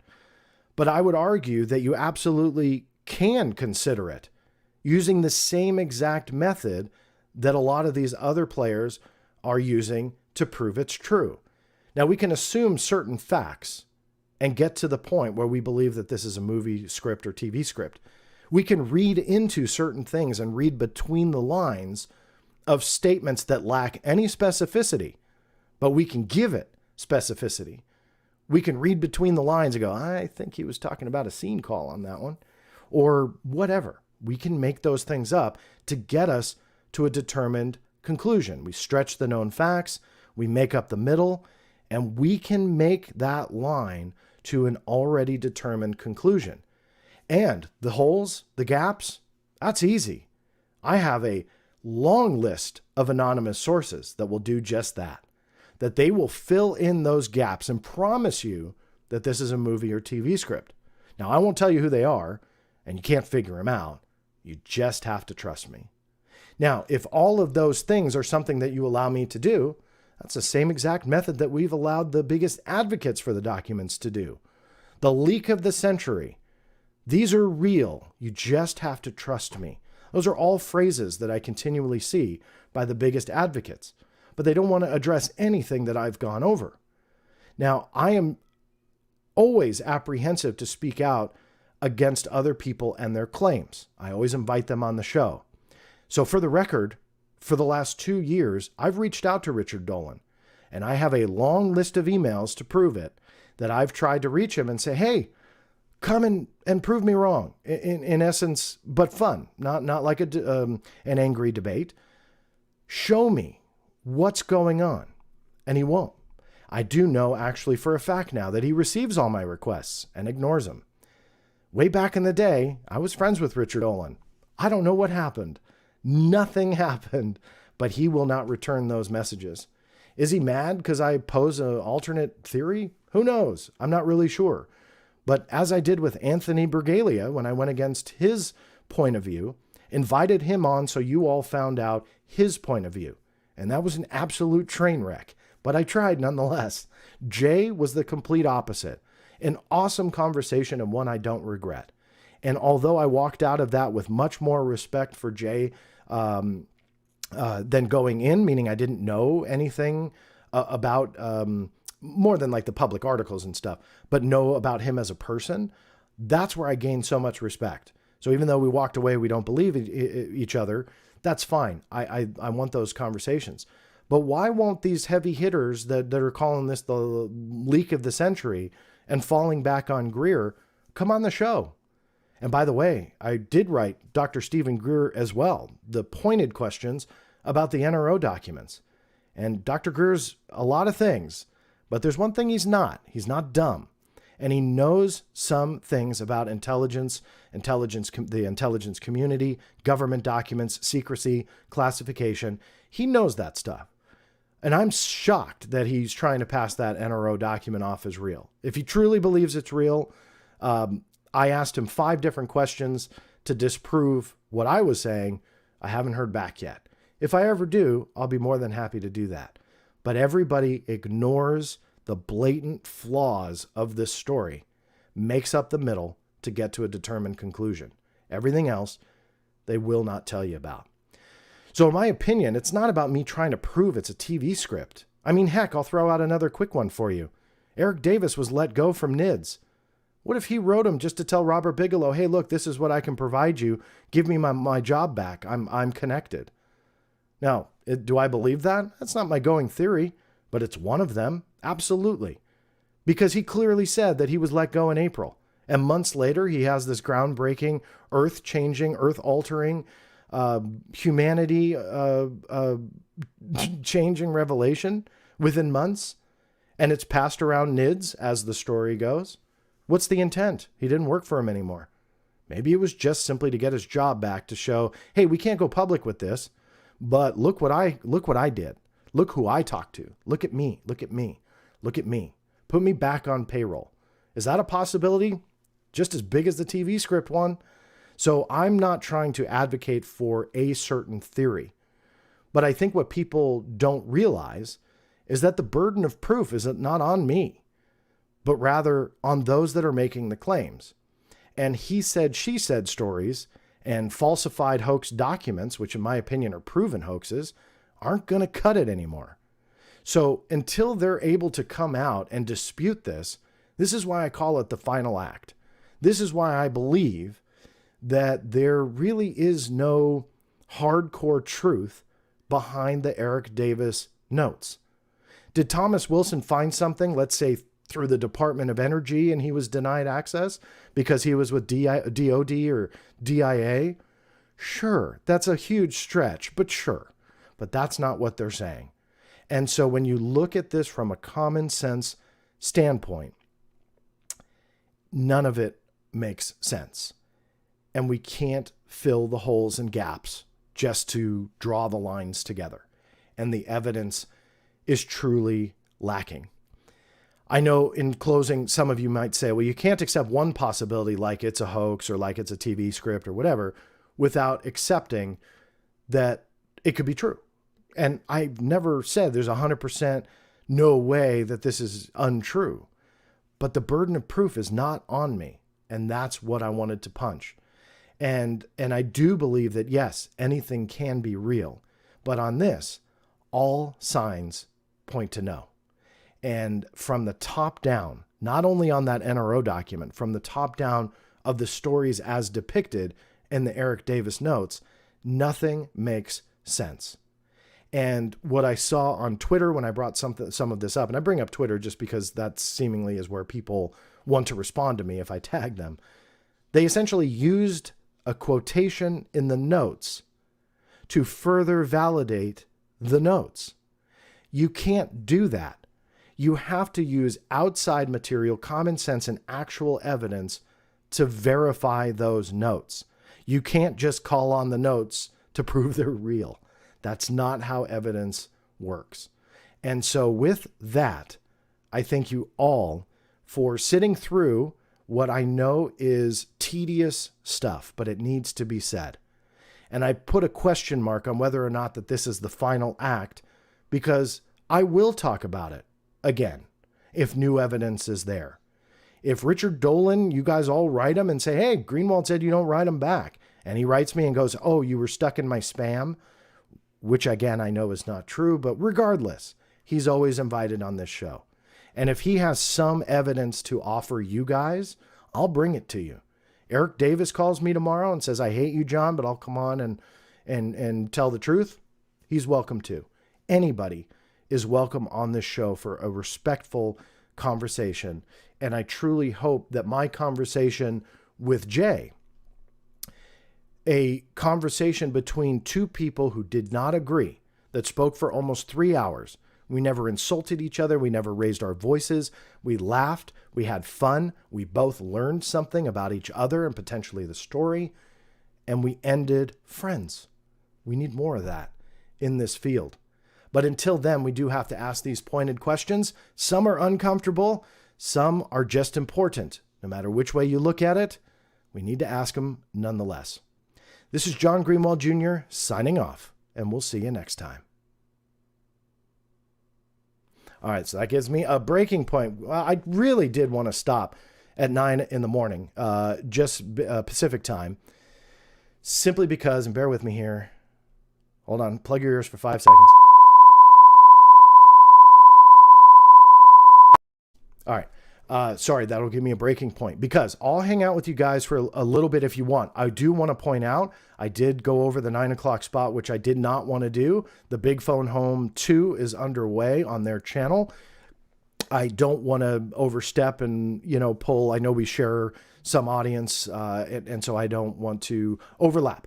So by all means, just know that's going on. Right now, go to the bigphonehome.com. You'll find links to day 1, day 2, and today is live streaming day 3. Let me see, the panel that I will be on will be at 11:30. I will be on there. So I will definitely be breaking well before that, just because I'll need to get ready for that. But I'll be on for about 2 hours, hour and a half. I'm not sure exactly how long. But Danny Sheehan is on the panel, so I'll be going there. So that'll be fun. So I'll hang out if you guys have some questions. I am more than happy to address. I was thinking about putting it part of the segment, but I might splice those in after because obviously we're still behind the scenes. I tested my phone system prior. Everything seemed to be working. So for the couple hundred of you that are in here, I see it drop a little bit. You probably thought I was done. Feel free to give me a call, or let me switch over to the comments and see what is going on. I'm seeing some of your comments.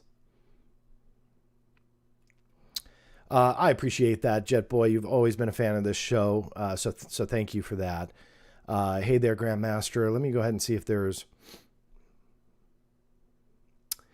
some questions I can grab from the chat. And again, Karen Dolan. Hi, Karen Dolan. I don't know if you're still in here. That comment means absolutely nothing to anybody. It looks like you were talking to somebody else, but regardless, I saw your name. She is a sweetheart. I've known Karen for a very, very long time. Oh, thank you, Karen. Another excellent presentation, John. Thank you for your focus on facts, logic, and open-mindedness as usual. Thank you, Karen. I truly appreciate that. I'm just kind of scrolling up. There's always a lot of comments, and I think I saw some questions as well. And if you guys are trying to call in and that's not working, oh, it is. All right, let me first call. So forgive me. Let me adjust volume. Who's this? Hi, my name's Todd. How are you, John? I'm good, Todd. How are you?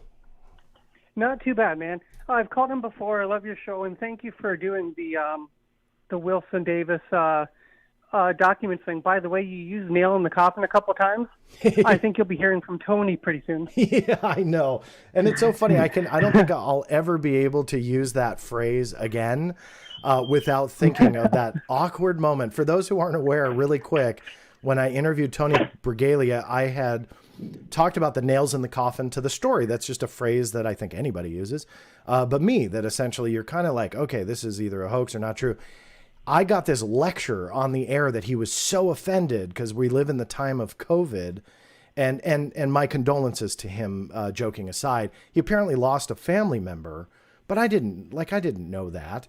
And it was so ridiculously awkward that was thrown my way. But anyway, that's why I laugh now every time I use nails in the coffin. So thanks for reminding me about that awkward moment. Yeah, no worries. What I wanted to ask you about is, I agree with everything you say about the Wilson Davis documents and the hoaxes, but from someone who does FOIA and you're a person who gets information, and I know that Greer's been caught red-handed many times.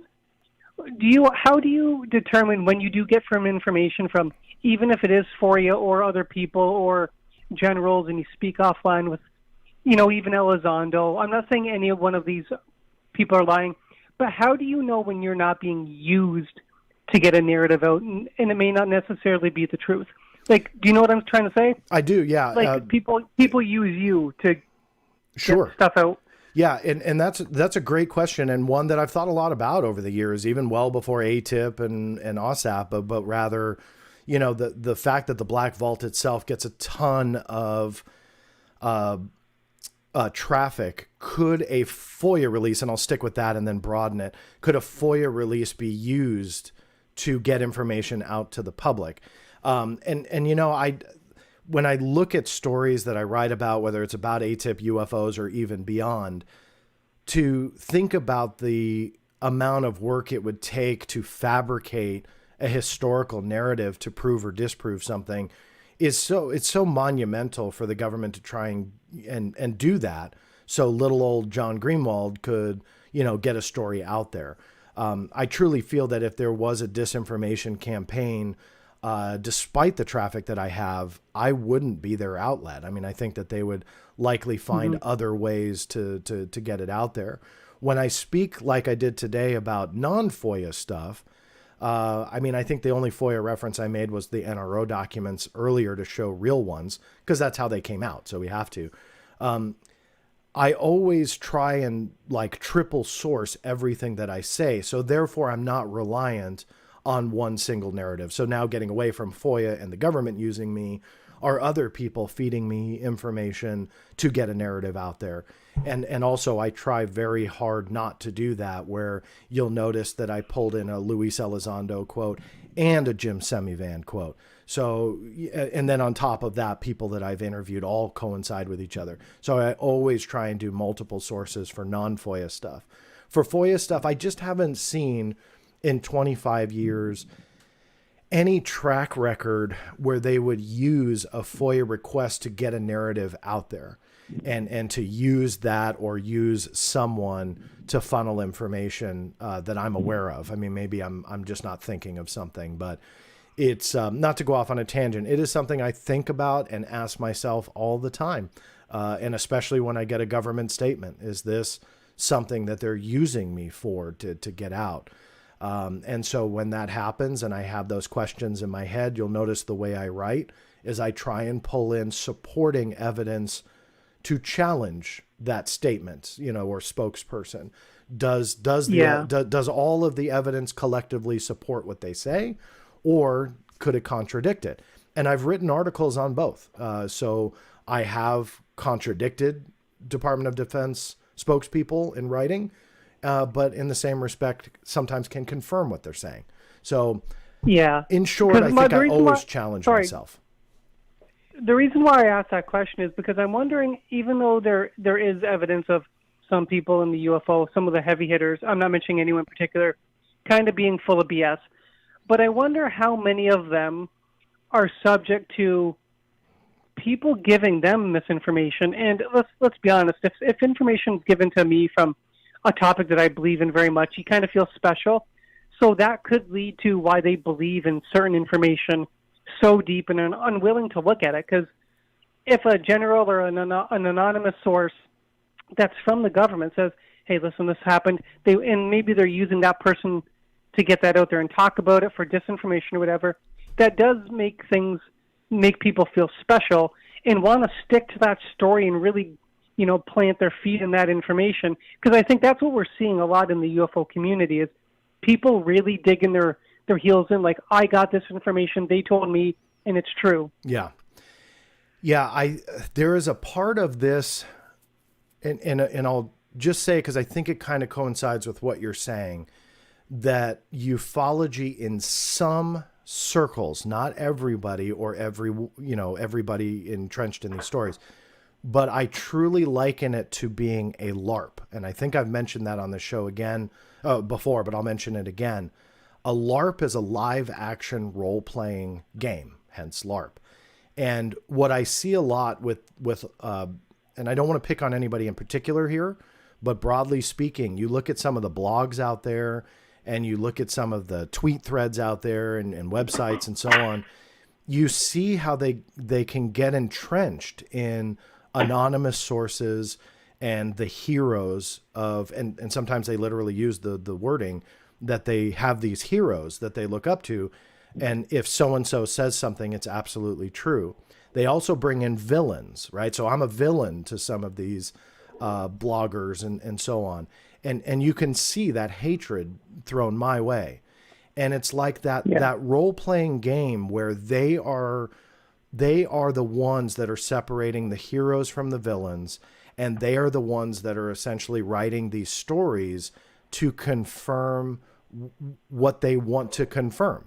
But when it comes to not getting to the end of the game, they'll gloss over it. They'll skip that chapter, and that's where I press the hoaxed foundation of this. And if it's not hoaxed, I want somebody to challenge that accusation, I guess, because I truly believe that that's a hoax document. Or I want them to say that the hero of this story, this character, is wrong. And I want them to go on the fence and say that. But nobody does. And it's again, when you're in that hero category in the game, you're not coming out. And when you are the villain, you will always be the villain. And when you know the end of the game, you're going to play your game to get there. And there's no turning back. So that analogy to me is being proven more and more true, where it really looks like people are just playing a fictionalized game, but they may not even know it. And the anonymous sources are the secret codes of the game. And they take that person from point A to point B using comments that support their narrative.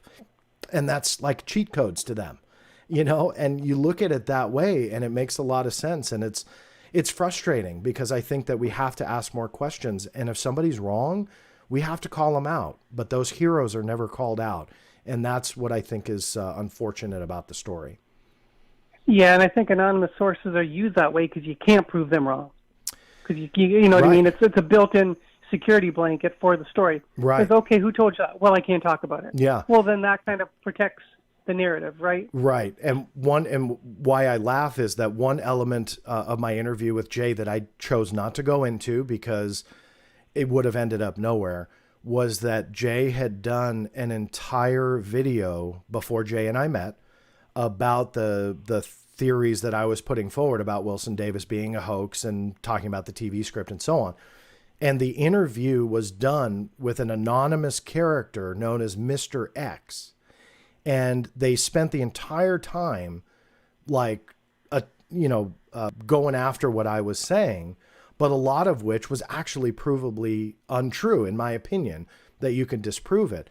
But to your point, when you're an anonymous person like that launching an attack, how do you know what you're fighting?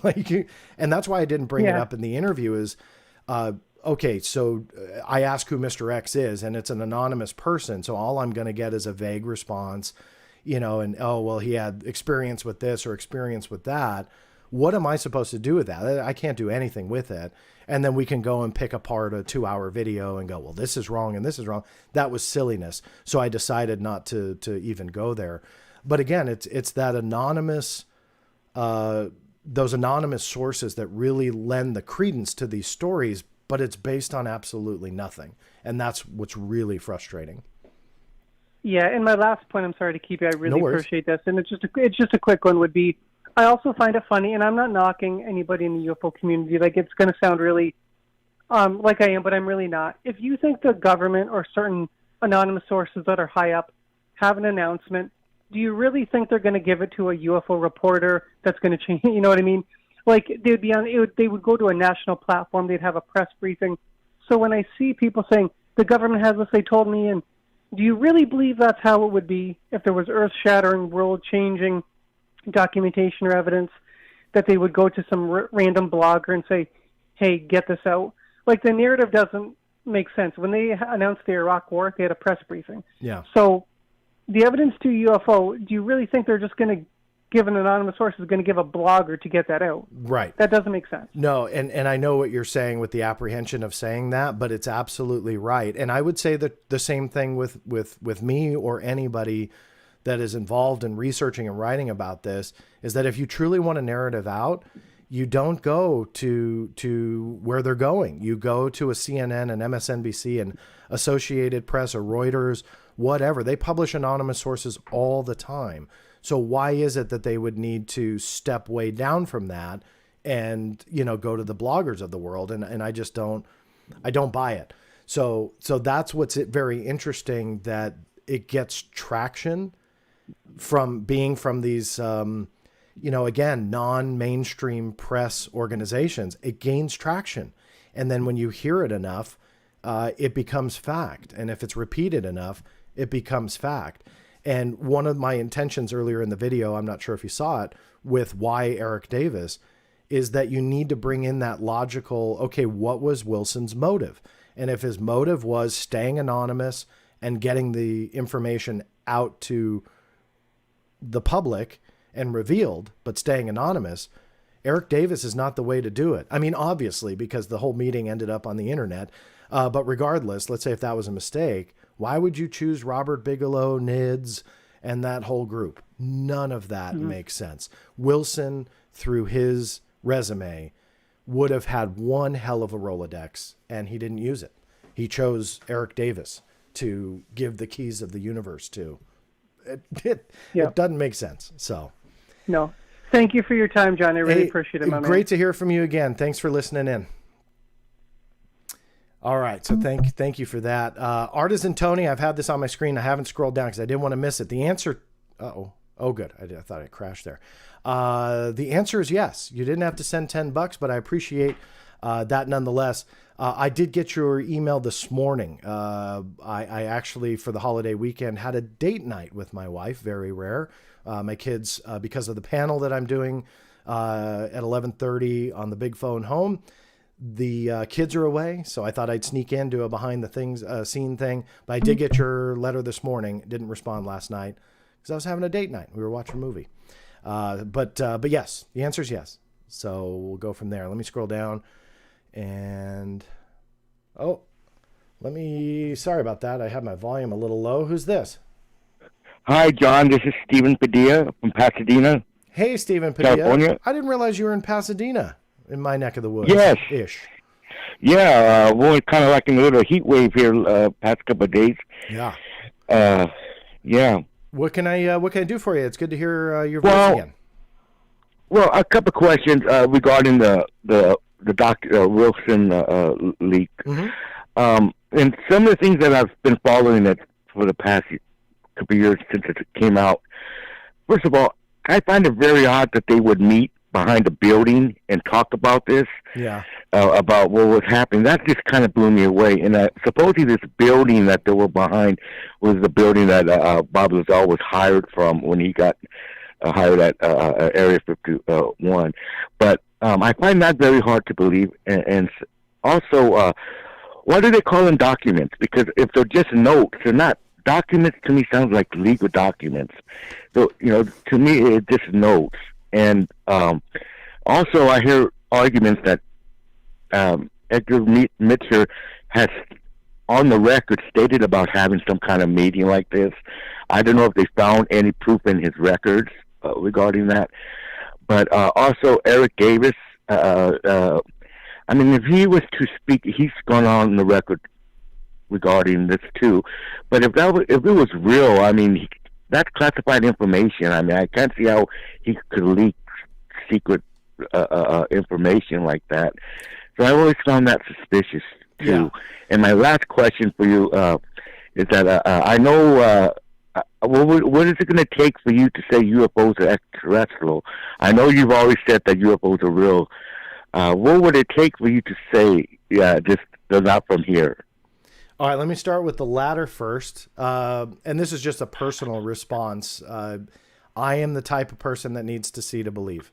And I've never had an encounter, so I've never been put face to face or seen something that I can undeniably say is extraterrestrial. But I know not everybody thinks like me, so I'm stressing that's just my personal answer. What I have done to address the extraterrestrial question was essentially talk about the other possibilities and how you can rule the majority of them out when you look at evidence and documents. And so the extraterrestrial hypothesis, if you want to call it that, is definitely not off the table. But can I 100% definitively say it? No, but that's a personal reason why that I just need to see to believe. And going back to your list of questions to unpack quickly, the Lazar connection and all of the same kind of sometimes terms or locations or whatever. The whole scene setup, and I call it a scene setup. Even Jay recognized that it would be like a very cool scene that was set up at the EG&G building and so on and so forth. You see a lot of those elements that all kind of overlap with each other. Lazar, who I also believe is not a story based in reality. And I'm sorry, I believe there's enough evidence to point to his overall claim being a hoax. You see a lot of the same common elements throughout all of these stories. And interestingly, Colonel Corso, who I also believe is more of a story than reality, is also in the notes. And so you got MJ-12 in there. You've got Colonel Corso in there. You've got all these different elements of stories that have been around for years, largely with a lot of the same names peppered throughout, not across the board, but definitely peppered throughout them.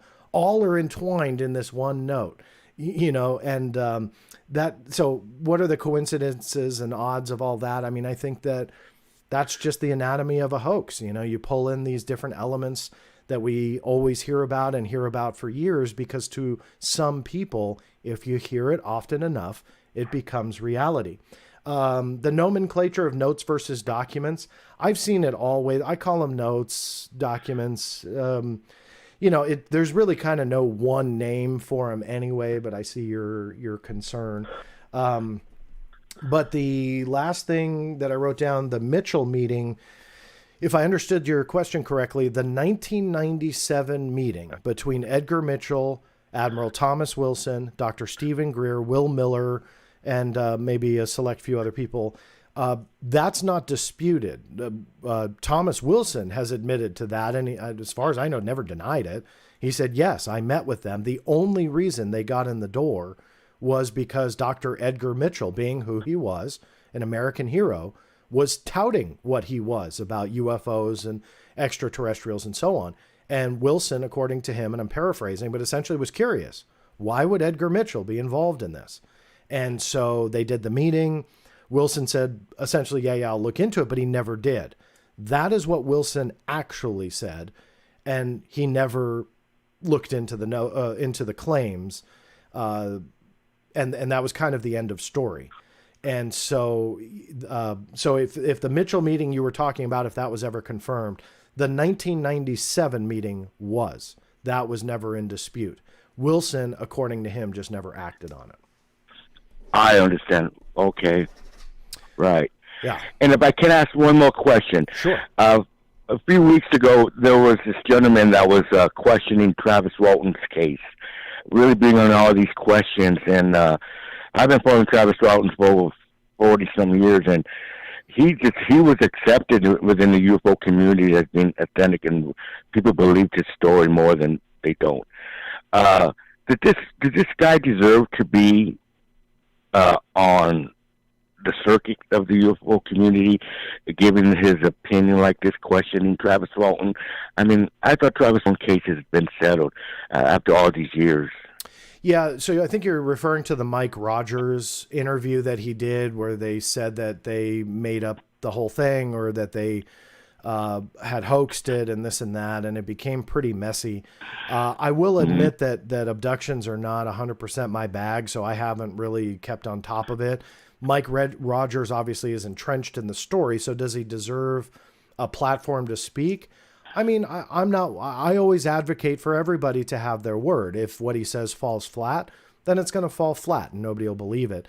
I don't like the selective omission of people because it doesn't, support our belief or what we feel is true. I will say I've known Travis for a long time. I've met him on numerous occasions.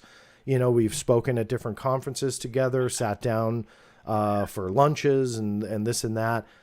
I mean, I can't, with a straight face, tell you, yeah, that guy hoaxed the whole thing. I mean, I truly believe that he believes it happened. I mean, I of all the alleged abductees that I've ever met, I can tell you Travis Walton was the most intriguing to me, simply because of my face-to-face interaction with him.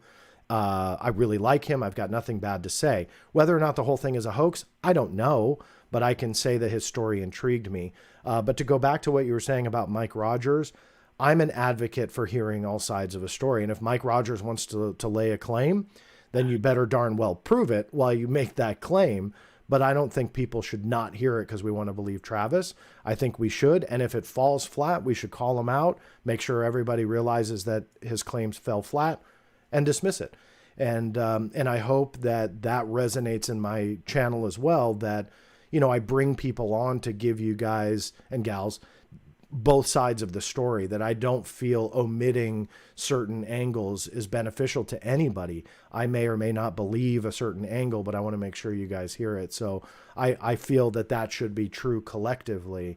If he wants to make a claim, then he should have a chance to prove it. If he doesn't, then I don't think he should continue to have a soapbox. Okay. Thank you so much, John, for your no problem. input. Stay cool over there in Pasadena. It's good to hear from you. I sure will. All right. Thanks. Thank you, John. Thank you. Have a good one. Yep, you got it. Thanks, you too. All right, couple just quick questions. What do you think about Emery Smith's statement on Gaia's cosmic disclosure? Sounds really interesting about the secret space program. I'm not a big fan of all of the secret space people that have come out. Emery Smith I've never met, admittedly. I haven't. I'm happy to speak with him, but I'm familiar enough to know that it doesn't hold water for me. The Corey Good angle, Emery Smith, that whole thing, they're stories. in my opinion, it's fiction until proven otherwise. And that to me is all it is. I know that there was, and my chat doesn't allow me to go back. I saw some super chats a while ago in the show while I was doing, and sadly, it won't let me scroll all the way back. So I'm going to apologize to whomever that was because I can't see them. It only lets me go back about 30 minutes or so, 20 minutes. So I apologize to you if you're still in the room. I'm happy to address any question. So feel free to, to write me directly, and I'm happy to answer whatever you had. Okay, so caller, I'm going to have to ask you to turn your radio down, but who's this? Hi, John. This is Santiago from Colorado. Hi, Santiago. How are you? I'm good. How are you? Thanks for taking my call. Of course. What can I do for you? Hey, something short and sweet that isn't very sexy to some people, but the missing Elizondo emails, any updates that you're planning on or anything that you're digging into? Well, yes. I mean, sadly, the climax of that story was his mailbox was destroyed. What I have been trying to dig into are people that he corresponded with, and essentially if those mailboxes still exist, that the emails would be there. I don't have a great update for you other than I have numerous cases that are open, some of which have been denied. Other ones I've been actively negotiating the scope of the request. So a lot of times I'll go for all emails sent between Luis Elizondo and a certain official. And sometimes they come back and go, okay, that's overly broad. Can you scope it down? So that's what I've tried to do in some cases, but most of which are all still open. So sadly, not a great update for you, but that's the update. All right. That's just something that's very peculiar to me. So you're the one guy that seems to have dug into it the most, and I'll keep watching to see what you turn up. I appreciate that. Yeah, it is my plan, whatever I get, to publish it and hopefully discover something. I have one case that I'm hoping will get fast tracked that may play into the debate of his ATIP directorship. I know for some it's no longer a debate. It doesn't matter what I feel personally. I just go for the evidence. And so hopefully that case will add something to that question mark. But until it's closed and finalized, it's a crapshoot on when they will do it and what I will get. Have you ever run into that before with a deleted mailbox from anybody else? Document destruction, yeah, it absolutely happens. What's different between the Department of Defense telling me that Luis Elizondo's emails were destroyed was that they couldn't prove it. So most of the time when I run into it, and yes, I have run into it, there are records retention schedules that back it up. And I did a full video breakdown of this, but in that video I showed FOIA response letters that reference a records retention schedule. The FBI is notorious for giving those where they go per, whatever regulation it is. These documents were destroyed on July 1st, 1990. And then they cite what was their authority. They call it the destruction authority, destruction authority that allowed them to destroy it. So this was different. This was, they couldn't prove it. And when I argued for months to get a records retention schedule citation, meaning where did you guys get authorized to do this? They couldn't produce one. That, I would say, is what stuck out about that story for me as being incredibly bizarre. Yeah. And so there's two ways to look at it. Either this was malicious and they specifically targeted Luis Elizondo's emails to be destroyed, or this is a much, much bigger problem and issue within the Department of Defense that they are trying to essentially skirt their own records retention schedules and not save anything. So is this unique to Luis Elizondo, or is this a gigantic problem within the Department of Defense that has yet to be addressed? And either way you look at it, I think it's a fascinating story, but it needs to be addressed. And I did catch wind that my article upset quite a few people within the Pentagon. And the reason why was because when they were made aware that the story was out, that I had documented proof that not only was the information destroyed, but there was a lack of documented proof authorizing it. From what I understand, that turned some heads and upset some higher ups, simply because that story was floating around and people were talking about it and making phone calls and checking in on it. And they did receive mainstream media calls.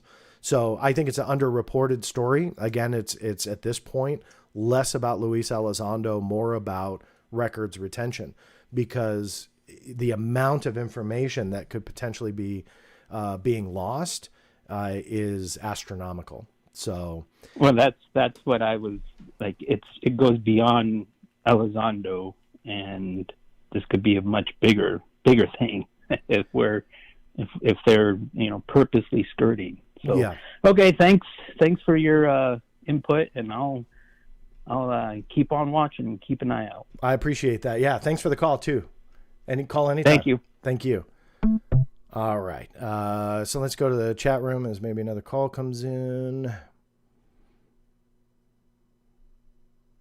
You guys got some great, and I'm sorry I had to look down here. Uh-oh. You know what? I don't mind hanging out. But my wife texted and I had groceries delivered. So welcome to one of the behind the scenes moments. Please, I'm not leaving you. Just give me about 5 minutes, if that. I'm going to go ahead and get this. I'm going to put a tech issue label on there just as I walk away. Please stay in the chat. If anybody asks what in the heck is going on, just tell them this is a behind the scenes look.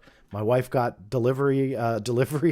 She's at work at the hospital. She's working in a COVID unit right now. So please, thoughts, prayers, and good wishes to all of those in her unit right now, and especially to her who is on the front lines. LA is fairly ugly right now, especially where she's at.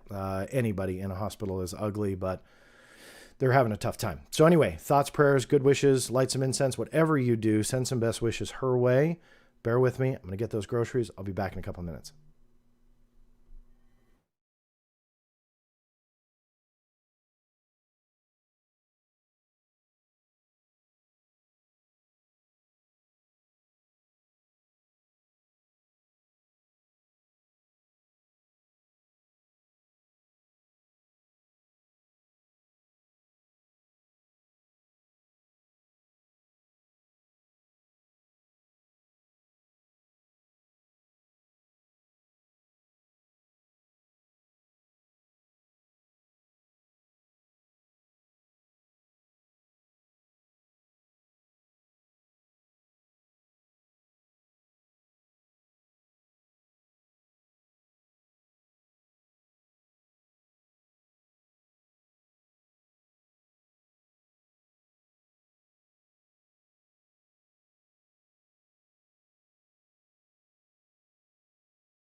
All right.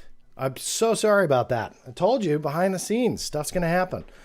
That was like the quickest I think I've ever put groceries away, ran to the garage freezer, ran all the way back. So we're good. I see, obviously, some live watchers fell off there, and I don't blame you. So I'm sorry for the craziness there. So let me get back to it. Let me go to the phones, and I'm so sorry that I know that you've been on hold. Are you still there? I'm still here, yeah. I'm so sorry that you were on hold. I don't know if you caught on the channel that we're on a behind-the-scenes show, and I had to break it for a couple minutes to get some groceries that were left on the front step. So sorry about that. Who's this? Hey, John, this is Plan B calling from New York. Hey, Plan B. How you doing? Good. I've been following the show today, so I knew you were picking up the groceries at the door. Good. I'm so sorry that you were on hold, though. Yeah. Question, John, a non-UFO question. Okay? It's late. You've been foyering all day long. You're hungry. What is John's go-to snack? My go-to snack? Well, it depends. Am I trying to watch my weight or not? No weight watching here. You're starving. We need something. So if it's late at night and weight is not an issue, man, a Foster's Freeze, chocolate chip cookie dough, and Reese's Peanut Butter Cup Foster Freeze is my downfall. So Wow. If I had a choice, that would be it. Well done, sir. Well done. Yes. Well, I didn't have anything particular, any question I wanted to ask you. I just wanted to say thanks for all the work that you do. I've been following you for a very long time, and you do such great work. And I kind of have a theory that I go by personally when it comes to the UFO subject is whenever some news comes out, I read it, I digest it, and then I wait for you to come out and say something because your analysis is always very spot on and very grounded and very based in reality. So I want to thank you for all that work you've been. And I know you get a ton of haters out there, John. I'm not one of them. I'm always backing you up out there. Well, I appreciate that. You know, thanks a lot, man. No, it's my pleasure. Haters come with the territory, so it is what it is. But I appreciate that support and you tuning in. So thank you for that. And just another quick little piece, John. Sure. Regarding like UFO and the media, what is your point of view on that? Is the mainstream media getting more involved in this a good thing? Because we know that they can't always necessarily get a story straight or correct or that is unbiased. So are we supposed to believe that that's going to kind of translate over into UFO news, or what's your opinion on that? You know, it depends on your definition of mainstream media. Speaking collectively as a whole and not trying to differentiate, obviously prior to the UAP report dropping, there was an insane amount of news. Like it was every 8 hours, a new story was breaking of some kind, and there was this serious tone, and it always felt, for the most part, and then fell back on. And in at the end of June, we're going to get this UAP report. And then all of a sudden that UAP report came out, and like, what has happened since then? I don't think there's like nothing that's happened. Right. It's dried up. It's totally dried up. Why is that? The other thing too is the leaks stopped apparently. Like, so this UAP report comes out, and all those leaks that led up to this gigantic, for most people, letdown, they all stopped too. Why is that? Like, what? Was this was this a plan that you have this trickle out leak track record of some photos, videos? You go back to the Batman balloon. I call it Batman balloon just so people know what I'm talking about. But that came out. Then months later, then you've got, MysteryWire.com and George Knapp and Jeremy Corbell. They've got photos and some videos. But then, the report comes out, and then all that stopped. But it sounded like there was more stuff to be talked about. So where is that? And I don't know the answer to that. I just find it interesting. Like, it's just dried up, which is unfortunate. So to your question, is their involvement a good thing? Well, it's good that it spreads the word that there is a serious way to look at this, and there is evidence out there. So the mainstream media that does want to do their work and due diligence, there's a lot of great information that they can convey to their audiences. In the same respect, it can hurt. It could really make the field look stupid, ignorant. It could make them look like a bunch of crazies, just simply with how they frame the material and what they want to focus on. So it may be, I'm not trying to do a cop-out and not give you an answer, but rather I think it's both. It can absolutely help, and it has. It can absolutely hurt, and it has. I don't think that there's one way or the other. It's just the mainstream media collectively as a whole has done both things to this field.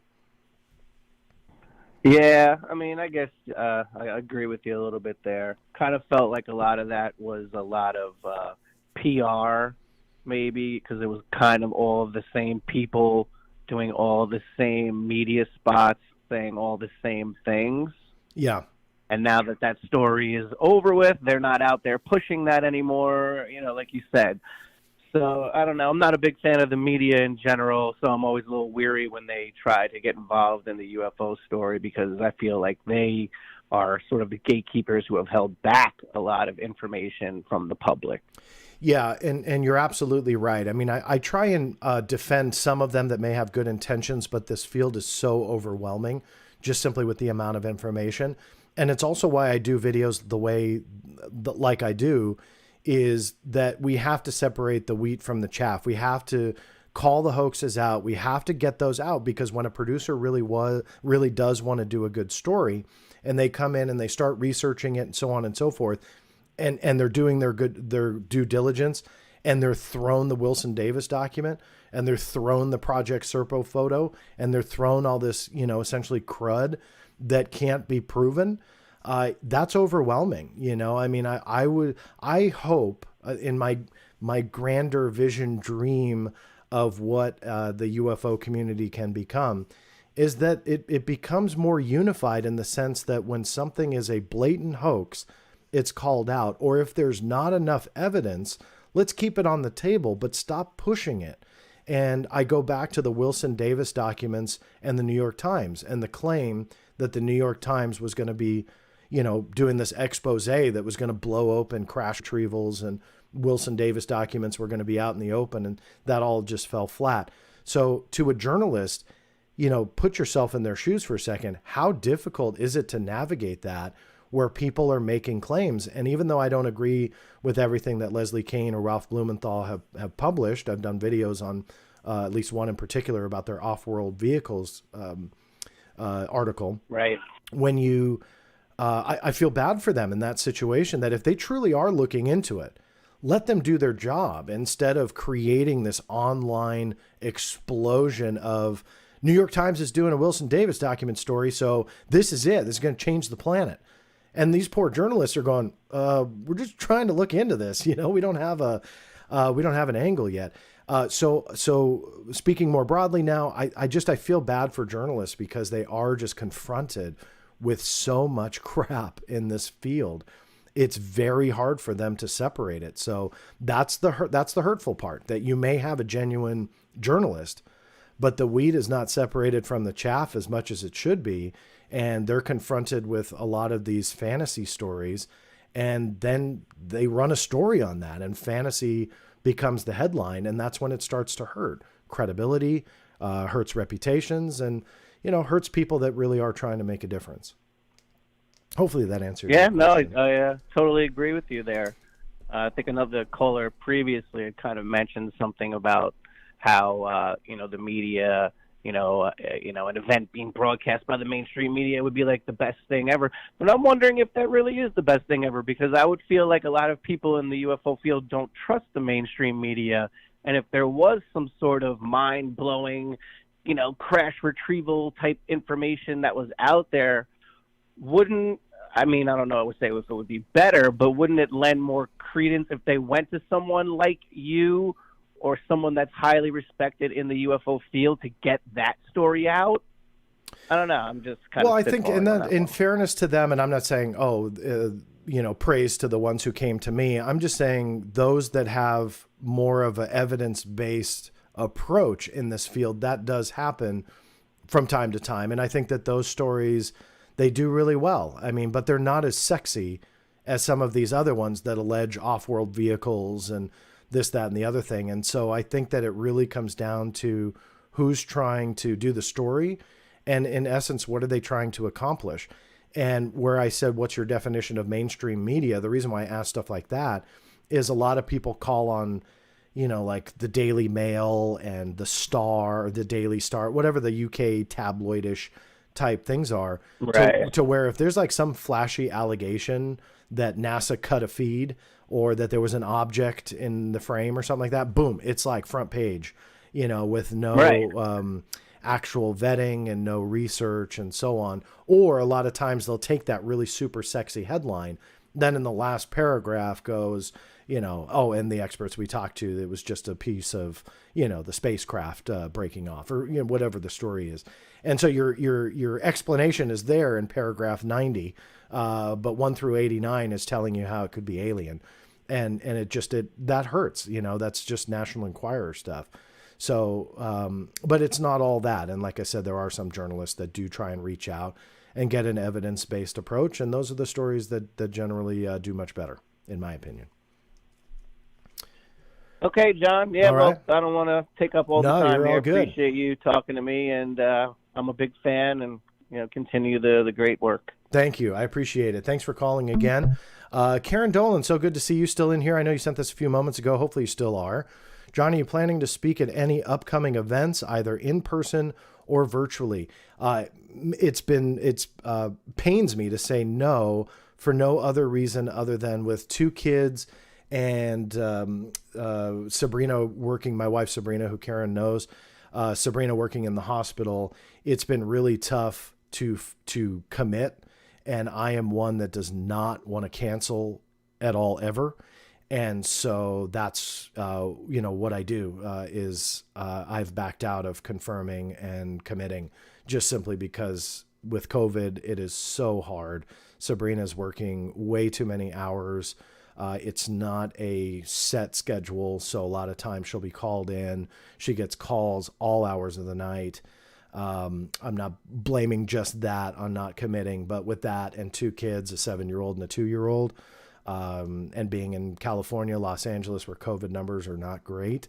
Hopefully they're getting better. It looks like slowly, but it's just been hard. So I do events like these, and I actually am, I'll tease this a little bit, planning an event of doing more of a structured lecture for fun, maybe on a Saturday or something like that for free. Here on YouTube. It's something I love doing, public speaking, love making the videos, but my intent with that is essentially, I don't want to call it UFOs 101, but essentially it's the case for the UFO cover-up, with the intent of this is something that if I was asked to speak at a conference, I would do this, because you get a lot of conference goers that are just getting their feet wet in the topic and so on. And as much as I want to keep going to those, and I will when COVID is over, I just can't now. So I've been planning an event like that. So maybe that'll be something. Again, it's free. It'll be more of a fundraiser thing for the Black Vault. If you feel like throwing in a buck, great. If not, join, have fun anyway. But that's what I've been planning. So if you want to see that, by all means, put it in the comments. That'll motivate me to get going on it. One super chat that I saw come in. Let me try and find it. There it is. Lawn.tv, big fan, John. Keep up the great work. I really appreciate that. Thank you for the support of the channel. So thank you for that. All right. Let me go to the phones. All right. So you're live on the air. Who's this? You there?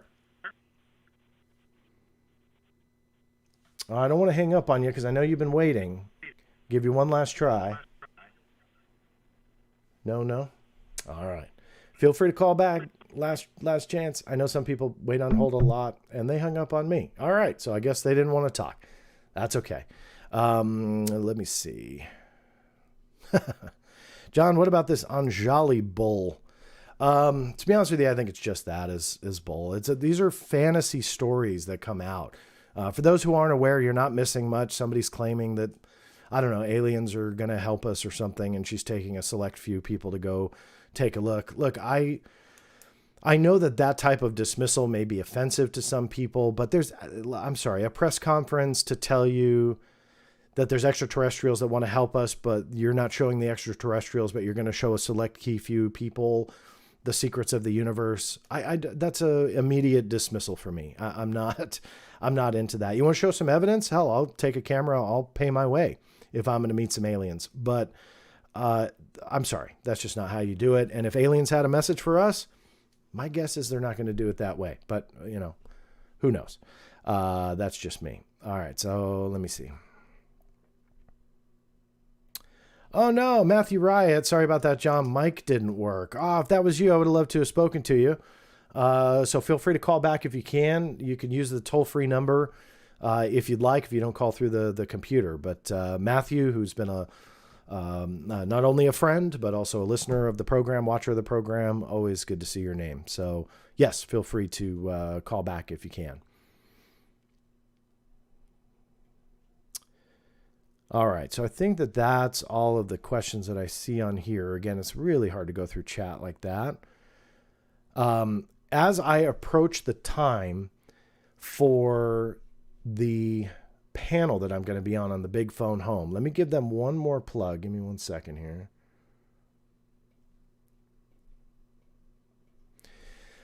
If you're not familiar with it, I said it in the beginning of this behind the scenes. I'm going to say it again. thebigphonehome.com. Go. It's a collective effort of all of us who advocate for, let's say, an open congressional hearing, but more transparency about the issue. We may all disagree on, let's say, stuff like the Wilson Davis documents or all of these different stories, and we can debate until the cows come home. But I think it's safe to say that everybody has the collective goal of the truth. And to get there, asking our elected leaders to bring us there is something that is going on right this very moment. So go to thebigphonehome.com. They're also live streaming. They're live streaming all day. They started at 9 a.m. I gave Luis the heads up that I was going to try and stop before their 9 o'clock start to not overlap. So I'm sorry that that didn't quite happen, but they've been going with interviews. They'll be going all day long. And so definitely go check them out. I'll be on that panel at 11:30. I believe Danny Sheehan's going to be on it. A couple other people. To be honest with you, I have no idea what I'm going to be talking about on the panel. So it'll be a surprise to us both and to us all on what the angle is going to be. But that being said, I'm looking forward to it nonetheless. So make sure you do that. Let me go ahead and grab this caller, and this might be one of the last ones. Who's this? Hey, this is Don in Cincinnati. Hi there, Don. How are you? Hey, I'm doing great. Thanks for taking the call. I appreciate your time. You're very welcome. Absolutely. What can I do for you? Yeah, this is probably way off script. I've been wanting to call in and ask you this for a long time. Sure. Remember the Gary McKinnon story back in the late 80s, early 90s? I do, yeah. What was your, I don't want to say final take, but do you really think that was a real thing at the end of the day? I mean, I kind of do, based on, quite a few shows I've watched about it. Ultimately, do you think he was shooting straight about that? So a very quick preface. So I've talked to Gary McKinnon a couple times, even most recently in the last year. We've tried to match up schedules to do an interview because I want to bring him on and talk about his hacking into NASA. Because in these behind the scenes show, I always like to give, I think I just wrote on my microphone. Sorry about that. What I like to do in these behind the scenes shows is give a little bit of a, insider look that I haven't talked about. And I'll do that right now, where Gary McKinnon and I started talking when I reached out to NASA through FOIA to get information on the hack that Gary McKinnon did through NASA computers. That part we know is true. We know that he was able to do it because they were trying to extradite him to America to prosecute, but they never were able to get the extraditing to come through. But what I did was sought documents on Gary McKinnon. I did get a lot of public record stuff, but when I dug more about the legality, they denied it all. So what I was trying to do is figure out, okay, we know he hacked, but what did he hack? I mean, like NASA's not full of classified information. And what they did was they exempted it under the FOIA exemption B7. Now, what B7 is information compiled for law enforcement purposes. And what that means in plain English is that if, let's say, 2 years down the line, 20 years down the line, for whatever reason, they decide to extradite him, all of that evidence that comprises of what he achieved with his hack will be kept under lock and key until that happens. And so the fact that they have not closed the case and it will remain open shows that that will lock all of the documents down. And I found that fascinating because it shows that whatever he did something pretty darn serious that he is in a lot of trouble for, and NASA doesn't want to give out what they know about what he was able to achieve. So going back to specifically your question, do I believe he saw what he saw in his claims? That's where it gets very hard for me to buy it, simply because there really is no evidence to support that he did that. The only evidence is it supports his NASA hack. It supports NASA doesn't want to talk about it. That's what made it intriguing to me. And then that's where Gary McKinnon and I chatted and talked about doing an interview. So do I lean towards it's not true? Yes. Am I open to it being true? Absolutely, which is one of the things I want to do with my interview with him. So hopefully that gave you a little bit of insight. Awesome. Oh no, you did. I didn't mean to interrupt you. I apologize. No, don't worry about it. But yeah, it was a fascinating revelation for me because I'll admit I largely dismissed his claim, and then I thought it would be fun to get NASA documents on it. And then when I was shot down on a particular angle on it, that made the story much more intriguing to me. Yeah, and when you say that still an open case and all that, and I know it's way off, this like the DB Cooper case. It kind of reminds me of that, where they can't really. It's still open, so they can't really comment on this. They can't release that. I know I'm going all over the place here, but yeah, you know what I mean. It kind of reminds me of that, where it's easy for them to say that, well, we still may have to prosecute somebody at some point, so we can't answer this, we can't do that. That's right. So that sounds like exactly what's going on here with this as well. That's 100% correct, and that in the legal term is exemption B7. And you mostly run into that with law enforcement agencies like, let's say, the Secret Service or the FBI, the Marshal Service. You go after records that if it encroaches on an open case, B7 is what they fall back on. So to get that from NASA in regards to Gary McKinnon, I thought was pretty fascinating, because there's a point that if this was some kiddie hacker got in, caused a little bit of digital ruckus and turned some lights off at Langley or whatever, or at NASA or whatever he may have done, that's one thing. Are you really going to try and throw the book at him? And that's not what happened. Rather, they are trying to throw the book at him, that whatever it is being kept secret, and they're still going to pursue the extradition. So we'll see if it ever happens or if those documents ever come out. But we'll see what Gary has to say. I'm looking forward to, getting him on, and that will motivate me a bit to reach out to him again and get a schedule locked down. Sounds great. Hey, I appreciate your time this afternoon. Awesome. Thank you. And we'll talk to you soon. Thanks again. Haley Masbrook, thank you so much. Sorry if I mispronounced your last name there. Thanks, John. I appreciate the support of the channel. Matthew Riot, Gary is fascinating. Yeah, I enjoyed speaking to him very briefly through emails, and the fact that he was willing to talk and be interviewed was something that I was, really eager to see and learn more, because I never dismiss things outright, though I am very skeptical about the overall claims that he's made. Army Nation, thank you for that. As an Army military police investigator, any B7 finding mostly can't be released. Always love your show. Absolutely. Yep, that's what they fall back on. Once the case is closed, though, that's when B7 becomes a lot harder to prove. And I have won appeals, nothing UFO related, but through the FBI, where they denied a case and said that it was an active ongoing investigation, that all of the documents were compiled for law enforcement purposes, and they cite exemption B7. What they didn't acknowledge was that the FBI had stated to the mainstream media that they closed the case. And so I appealed it and said, hey, your own spokespeople are saying the case is closed. I won the appeal and got the documents. So B7, yeah, it's a good fallback for them. But in the same respect, as long as you keep on top of it, if a certain case is closed, then they really can't cite it anymore. And that's a win, which is always a fun thing to put into the win category. All right. I just saw this before I was going to log off here. Eric Davis likes all the posts on of Brandon Fugel on LinkedIn. Seems that they know each other very well. I'd be curious if they're connected to each other. I'd not known that. And I forgot on LinkedIn. I rarely use LinkedIn, that you can actually see what people like. So Mark S., thank you for that support, Mark. Keep up the good work, John. You are the Sherlock of FOIA. If anyone can get to the truth, my money is on you.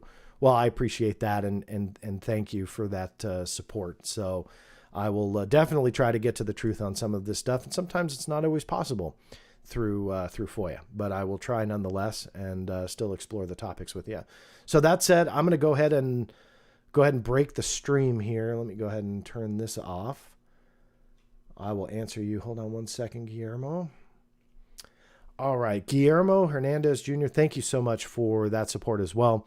So do you find Dr. Greer credible and his statements on briefing president, and I want to see documents, please, and also what's your op on Greer CE5? Okay, a little bit to dissect there. So when Greer talks about briefing such and such individuals, no, I believe that there is a lot of fictionalized beefing up of what he's trying to say, sensationalizing it.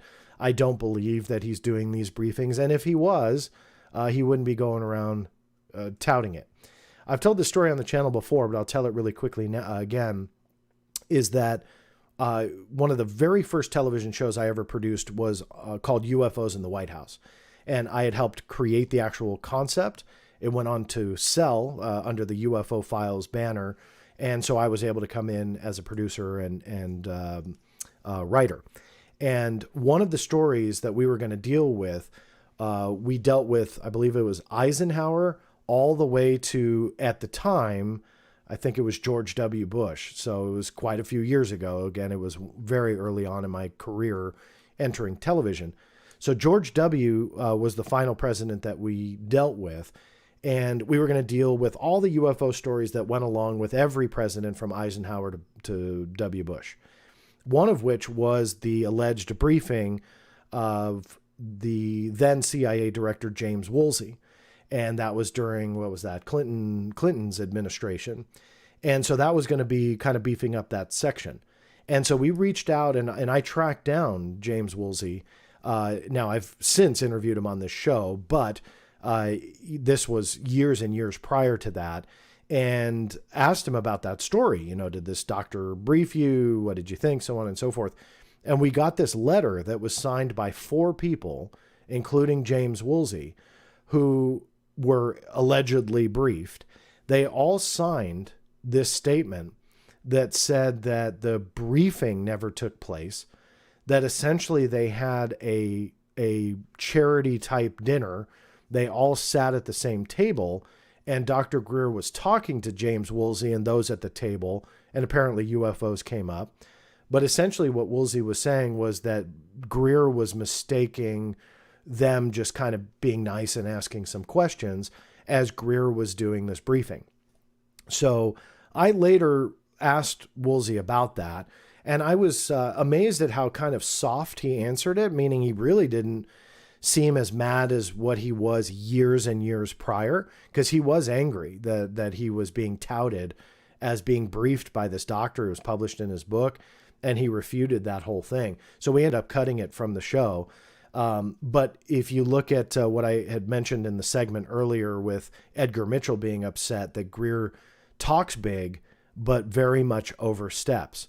And I think that that's really the case with him. And whether or not it's malicious, whether or not it's delusional, whether or not, I mean, fill in the blank, whatever you want, I do think that it's absolutely based more on fiction and that desire by some of these characters in these stories that they want to be more, they want to give the illusion that they're more in the know than they really are.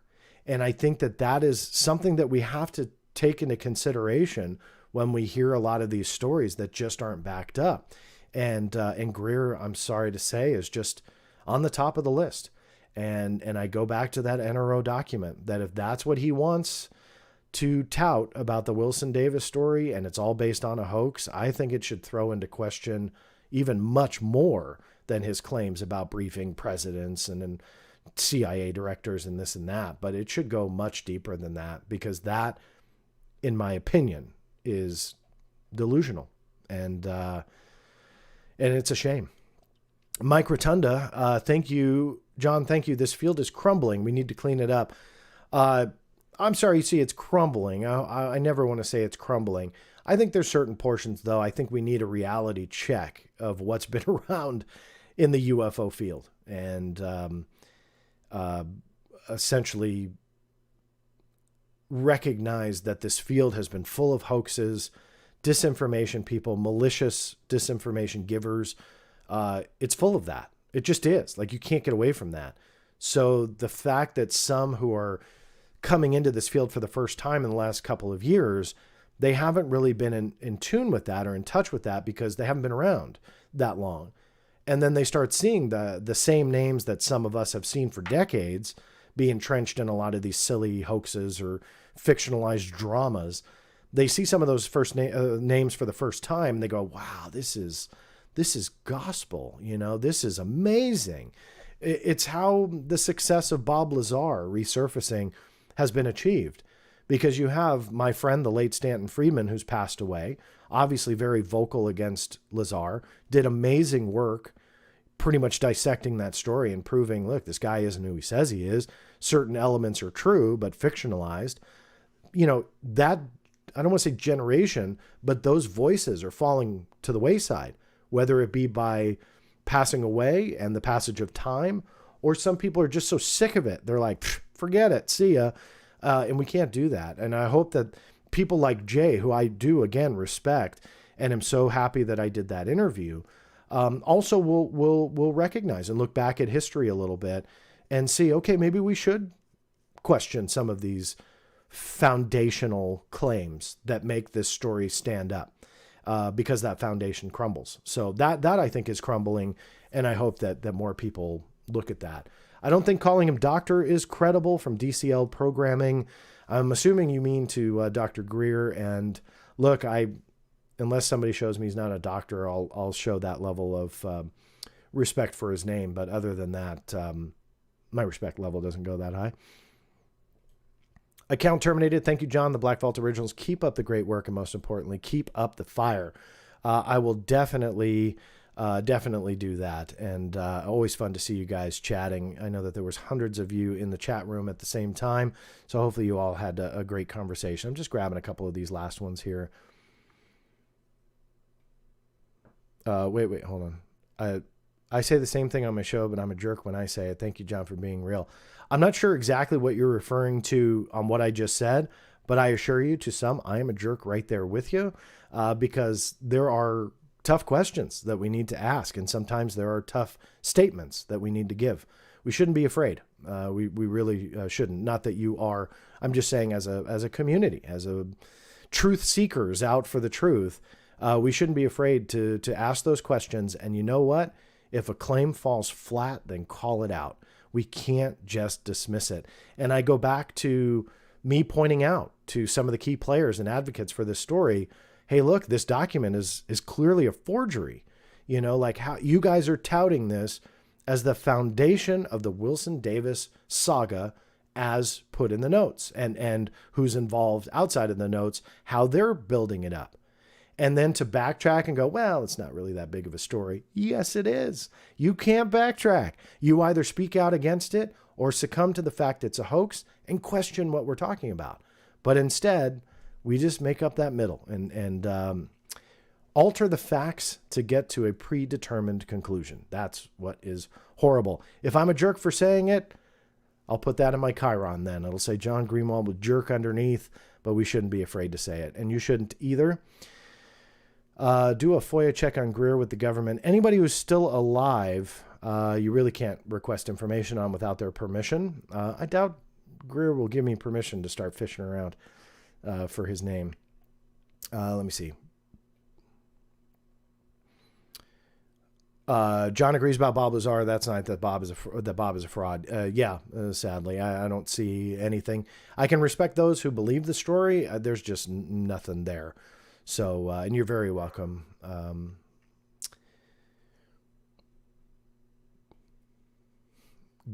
Gordon Liu, Bob does not lie. Hashtag believe Bob. I don't know if that was sarcasm or you really feel that way. But we can ask him about his education, and we can go from there and see if he lies. Mark is coming in. Bob does lie, and there's plenty of proof that he does, but you're not being objective. So, yeah, if that was a really serious comment, Marcus, you're right on. You're paying attention. Yes, Bob has been caught telling lies. So I'm not sure if it was in the courtroom when he was having his legal battles, but that's a whole different show in itself. All right, let me grab one more. Ty Brown, John, when do you think more compelling evidence will come out, if ever? That's a tough one. When it comes to officially coming out, that's going to be a fight and a battle. We're not on disclosure, which some people think. That UAP report did fall short of expectations for someone like me, but in the same respect, it gave me a lot of FOIA fodder, what I call it, angles to go out, pursue information, see what I can find out. Compelling evidence coming outside of official channels, there's always going to be something that's compelling. Whether or not it's real or not, that is a completely different story. You know, when we talk about these leaked videos and photos and so on and so forth, that to me is interesting because the Pentagon was commenting on it. But now there's nothing. It's like it's dried up. The sieve is no longer leaking. Why is that? Or are we on the cusp of seeing something new dropping at high noon tomorrow? I don't know. But regardless, it just kind of seemingly has stopped up and I haven't really seen anything. So when is anybody's guess? But officially compelling evidence coming out, it's going to be a battle.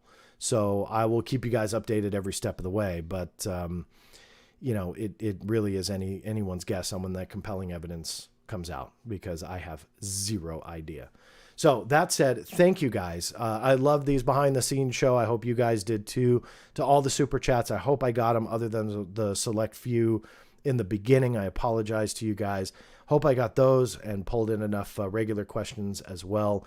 So for that, I appreciate all of your help, support, and of course, please, if you could throw a thumbs up on the video, make sure you're subscribed to the channel.